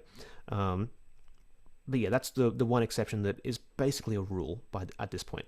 But if you do this and you find that there's more than 7 notes that make up all the chords, then at least one of the chords is likely from somewhere else, and it's going to be, you know, borrowed modally from somewhere. Can you explain the sneaky C sharp? Yeah, so in the key of D minor, there is no C sharp, right? Because you know, D, E, F, G, A, B, and C, those are the notes. But like we talked about last week, instead of playing an A minor 7 for the 5 chord, often it's turned into an A7, but just because it resolves better when we go to the D minor in this case, because it gives us da, that leading tone, and goes to there really nicely. Da, da, da, da, da. It just feels more resolute than da, da, da, da, da. Like, that doesn't sound bad, but da, da, da, da. That one is affected more by the gravity of the root, so it wants to go to there. Da, da, da, da, ba, ba, da, da, da, da, da, ba. So that's why we get a sneaky C sharp in this chord right here, because we're getting more of a pull towards our root, our D, right there. So we do have technically 8 notes if you were to write out all the notes in here, because C would appear because it's in this chord. Anywhere else? And also in this chord. And also in this chord, obviously. But you'd also have a C sharp because it exists in that A7, that A7, that A7, all that kind of stuff. And let me actually just do that so I don't confuse anyone. Yeah, so that's where the kind of quote-unquote sneaky C sharp comes in to this one. So even though, you know, we have more than 7 notes in this particular key, because it's that very specific example of having in this case, the C sharp, the major 7, acting as the kind of catapult towards the root. You know, it's by this point, it's definitely the rule rather than the exception.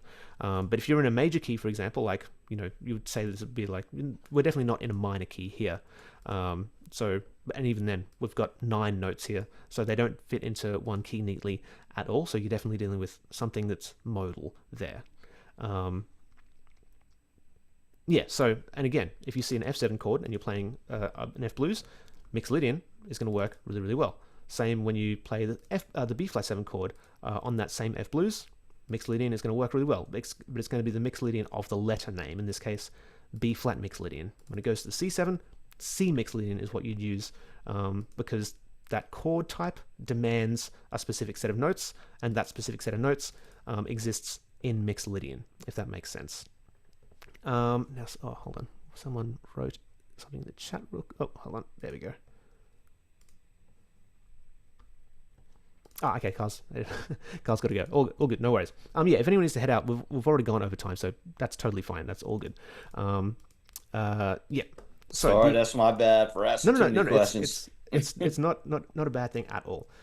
So the exceptions to this are going to be 5 chord in a minor key. So this is the exact thing that we had up here. 5 chord in a minor key. In that case, usually the Phrygian dominant it always happens that if people are watching me type, I type very poorly. Dominant. There we go. Yeah. So unadulterated dominant 7 chords, mixed Lydian is going to work really well. Now, if you come across major 7 chords, obviously the Ionian. Oh my goodness. Ionian is going to work most of the time. And again, that's going to be of the letter name. So for example, G Maj 7, play G Ionian. Now this is not always the case. Exceptions.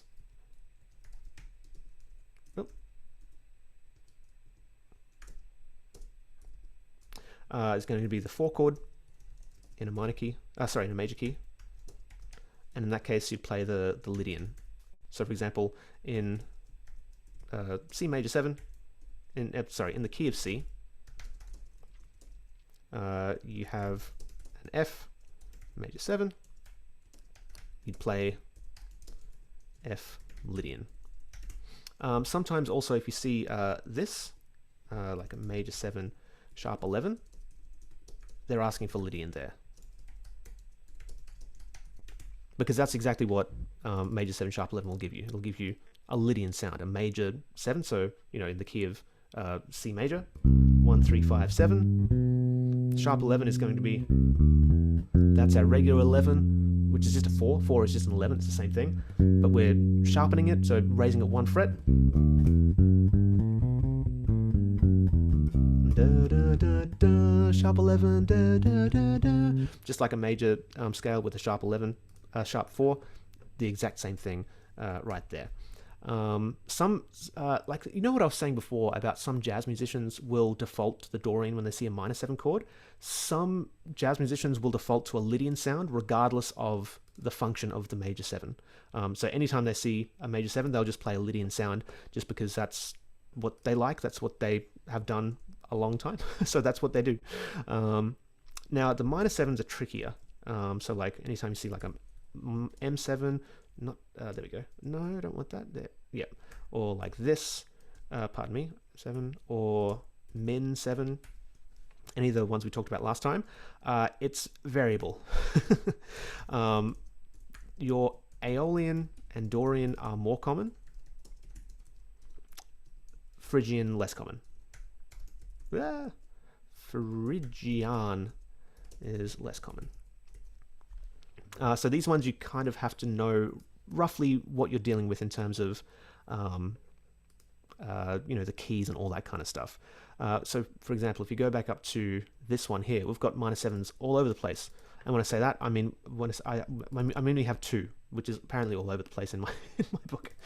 If you were going to be very strict about the function and the chord scale relationships, you'd say that you'd play D Aeolian over this D minor chord, and then you'd play G Dorian over the G minor chord. Did I say G minor or D minor? This would be D Aeolian, this would be G Dorian, and then back to D Aeolian there.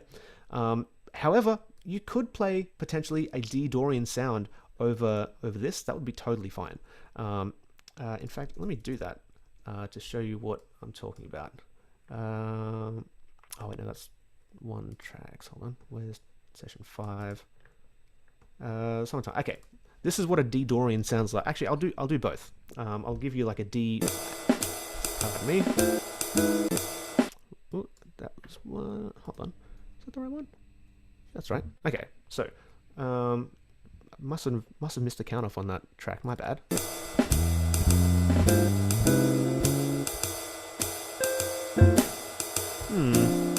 Oh, actually, a better example will be in. Hold on. The just single chord tracks. I think session 4. Yes. Okay. Here we go. So I'll use. Yeah, that works. So I'll use G Aeolian first, and then I'll switch to a G Dorian. So that's quite loud.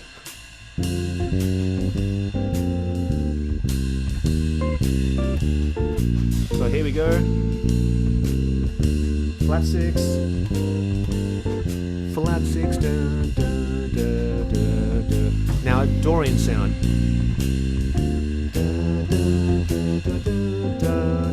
that's a major 6 there.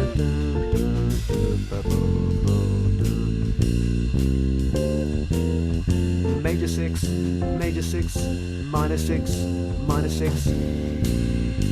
So even then, I'm mixing and matching both. Like you can get away with doing both on like things like this where it's extended periods of one particular chord.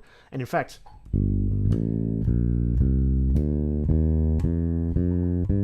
that works really well. 1, 2, 3, 4, 5, flat 6, major 6, 7, 1. Like that's beautiful. That works out really, really well because it creates this nice little chromatic passage and it resolves really nicely to the root up there. Like, yeah, like this. The more you kind of do this, the less structured and rigid the rules can become. Like at the start, like you see this, like I must play D Aeolian, I must play G Dorian, I must play E Locrian, must play like, you know, that's a very good starting place. The more you kind of do this though, and the more experience you get, the more you realize that will work, but that's more of a suggestion, and that's kind of very much, I don't want to say coloring inside the lines because that makes it sound like it's some kind of negative thing. It is not. It is not a bad thing to know, you know, Dorian is going to, Aeolian is going to work really well here, that Dorian is going to work well here, that Locrian is going to work well here. It's not a bad thing at all. So I don't want to give the impression that it's somehow negative to paint inside or color inside the lines, because that's what we need to do most of the time as bass players.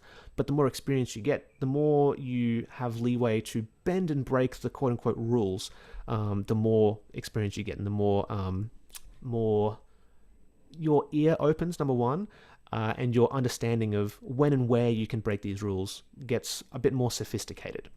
But yeah, that's why minor sevens are a little bit trickier, because you have more options. Like these are going to be the most common ones. Phrygian is going to be a bit less common. Obviously, you know, if you're playing over a 3 chord in a major key, Phrygian is going to be the one to use, or a 5 chord in a minor key, an unaltered 5 chord, like we had up here. So if this was a minor 7 rather than a dominant 7, like if we get to here and that was actually one of these, then that would be a prime place to play the Phrygian. However, the actual chord is this, so you know this makes a bit more sense. What other chord types are there? Major, minor, dominant. Those are the main ones. Those are the ones you're going to find the vast majority of the time. Obviously, like the other things are quite specific. So like a minor 7 flat 5 chord, you're really only going to find those in fairly narrow places, and that's going to be like a 2 chord in a minor key. Like there's not many other places that you're going to find that, unless you start getting into like Joe Henderson, like kind of intense modal jazz, which is probably beyond the scope of what we'll be dealing with, you know, in everything we're talking about here.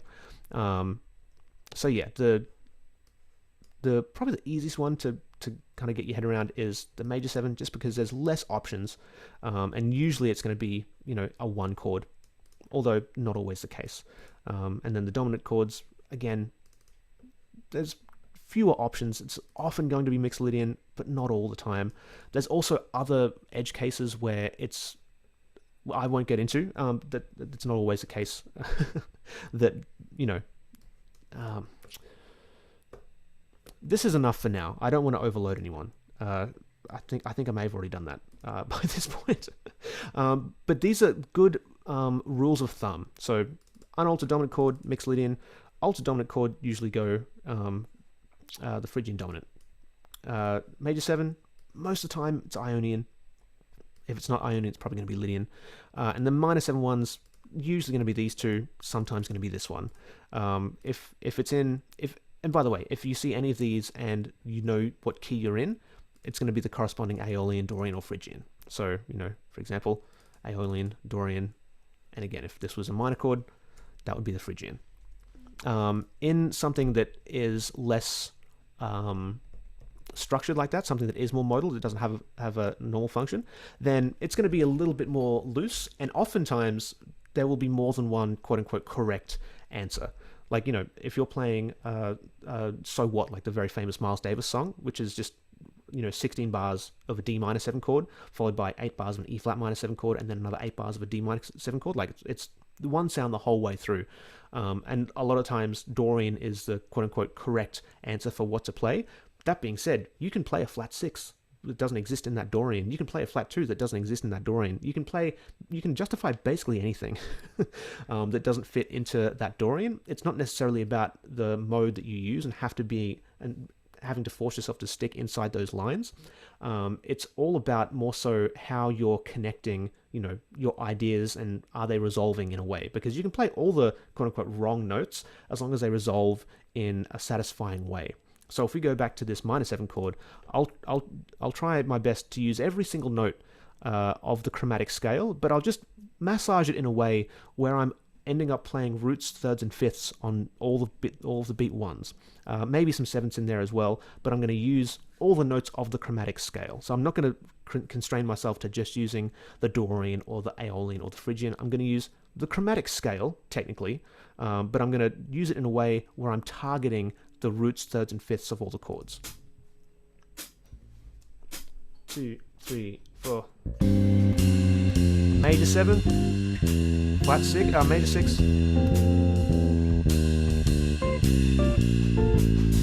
flat 2, 5,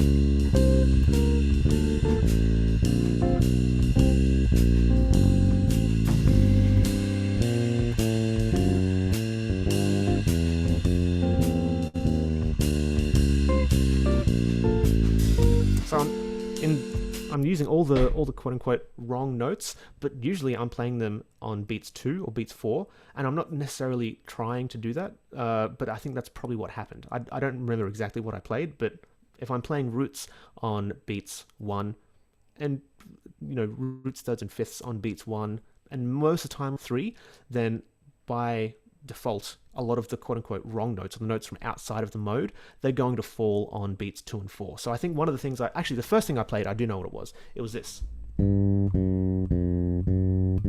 So 1, major 7, not within the key. Flat 7, definitely in the key. And then play it twice. Half of the notes in that bar are incorrect. I played more incorrect notes. No, that's not true. This is a quote-unquote correct note. This is a quote-unquote incorrect note. Correct note. But in that bar, I played 1 G, 1 F, 2 F sharps. Technically, those 2 F sharps, which are outside of the key, they should make it sound wrong, but it doesn't. Because they're on beats 2 and 4. And the ear hears beat 1 as being more important. So even though I'm playing F sharp more commonly than the G or the F, because of the way they're placed, the ear hears the G as the important one, right? You can do the same exact thing in reverse. So rather than going down from the root, you can go up.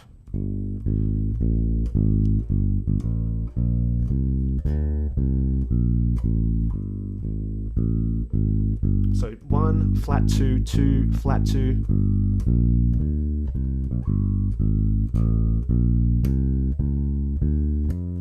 I just played a flat 5 there as well. All that kind of stuff. In the first example I played a B natural in there at one point, which is the major third. I played some flat 6s. I played some natural 6s.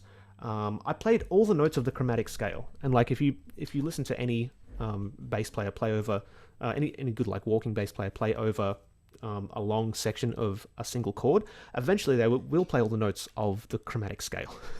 So even though the modes can be a very, very useful and very valid way of getting started, they are definitely going to help in terms of helping you paint inside the lines, quote unquote. Again, don't love that terminology, but it is the terminology that I have in my mind at the moment. But you can, go further than that and really, really kind of go outside of those quote unquote lines, the more experience you have and all that kind of stuff. So while this is all technically true, all this is technically true, in practice, these rules, quote unquote, get broken all the time. And they should be broken because they're not necessarily rules, they're just guidelines. Again, the way music theory generally works is that people make music and then music theorists come along and theorize about that music. The music comes first.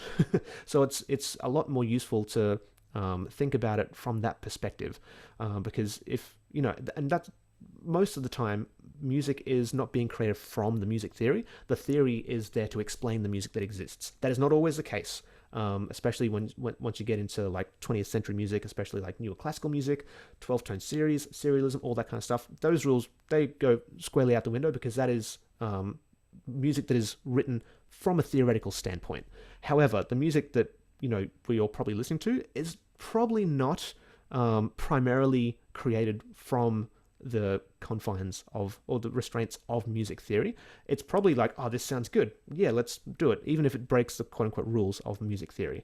Like the blues does this. Like the blues was not does not fit into the kind of traditional rules of like Beethoven and Bach. Like all the rules get broken. Like there's dominant chords, which are very unstable chords, acting as tonic function chords, which is like if Bach did this, they'd, I don't know, do whatever they did to people in the 1800s. I don't know, throw tomatoes at them or whatever. Like, it would just not be the done thing. But it would sound so good because, we have grown up in a culture that has exposure to that sound, and we like the sound of it. We don't even necessarily hear the dissonance in it as being particularly dissonant because it's so common. And this is a very long way to answer what is, on the surface, a relatively simple question, but it goes a lot deeper than you may think. It has a lot of different elements to it, and aspects to it, and all that kind of stuff. I hope this has been at least a little bit helpful. I missed a question. Yeah, Joshua, Worksong is definitely, it's largely functional, but with modal borrowing in there as well. Yeah, sorry, I missed that before. I didn't notice it was there. But yeah, are there any questions about the modal functional thing? I know this can be like a really big stumbling block for some people. Is there anything that I could clarify? Anything that isn't 100% set in stone in anyone's mind yet?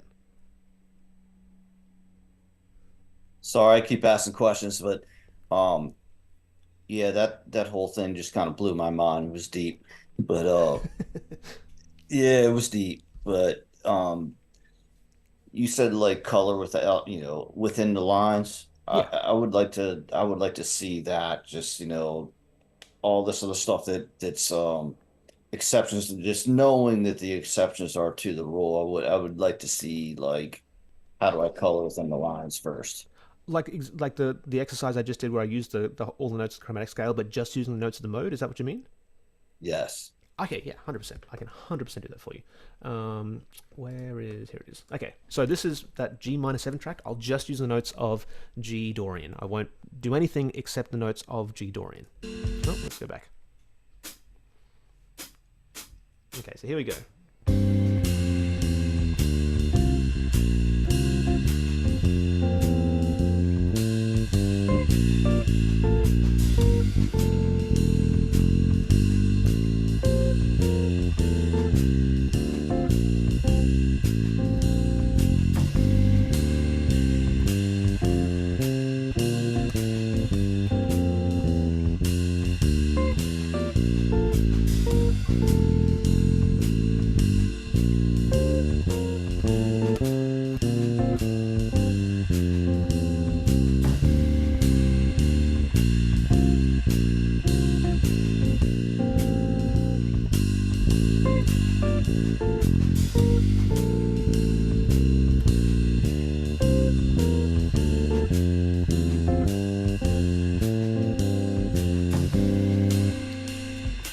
That was 100% G Dorian. I did not play a single note that wasn't in the G Dorian set of notes.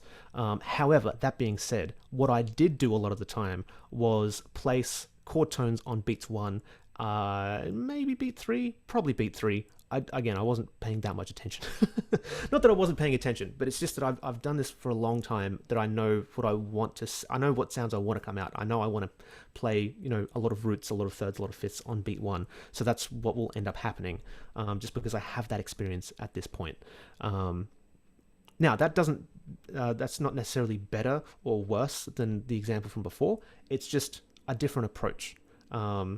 And if that is an approach that is helpful for anyone at their particular stage of development, great, perfect. Definitely try and do that, as a kind of, again, I hesitate to say rule, because it's more of a guideline. So treat it more like a guideline.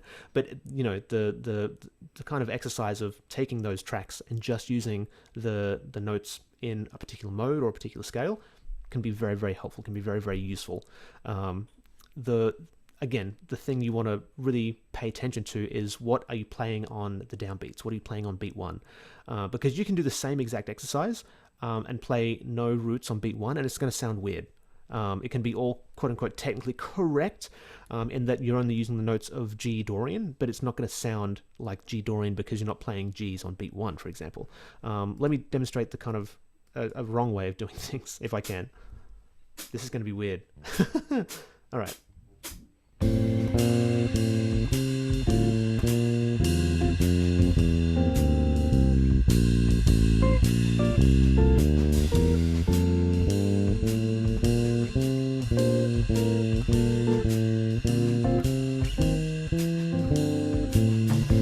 That's really hard.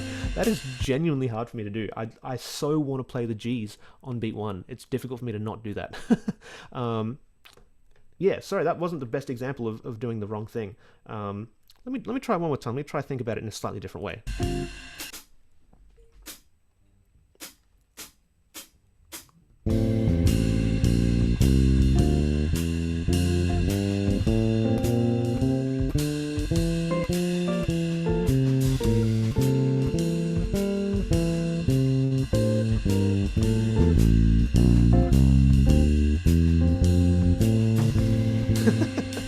Even that was hard. In that case, I was thinking about playing A Phrygian and trying to like outline A Phrygian as best as I could, because I know that that's going to give me, A's on beat one and E's on beat one rather than G's and D's on beat one.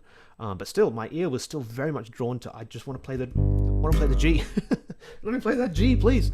But yeah, that's an example of doing the quote unquote wrong thing, even though it's technically all the notes of the G Dorian. So even though, the notes I was using were technically in the key, it still doesn't feel right because the right notes aren't being put in the right places, if that makes sense.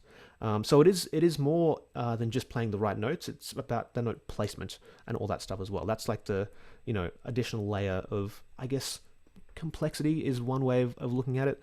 But yeah, that's, an example of the wrong, quote unquote, way of doing things. So yeah, even though, you can use all the right notes and it still sound not the way it should. So yeah, that's the kind of limitation of just thinking of things in terms of the modes, is that it will give you all the correct notes, but if they're not placed in the right place, then it's not going to sound the way it should sound, even though the notes are correct. I hope that makes sense. Okay, cool. I'm seeing nods. I'm seeing thumbs. Okay, cool. We've gone quite a bit over time. I didn't expect this. I thought this was going to be like reasonably short, which I'm more than happy to do, because I like the more questions I get, the more feedback I get from everyone. That's like actually quite useful for me as well. I'm more than happy to keep going if there are more questions about anything that we talked about today, or anything from the previous sessions as well. If there are, by all means, let me know. Unmute yourself or stick a hand up. I'd be more than happy to help out as much as I possibly can, because that's what I'm here for. I'm happy to help. Here to help.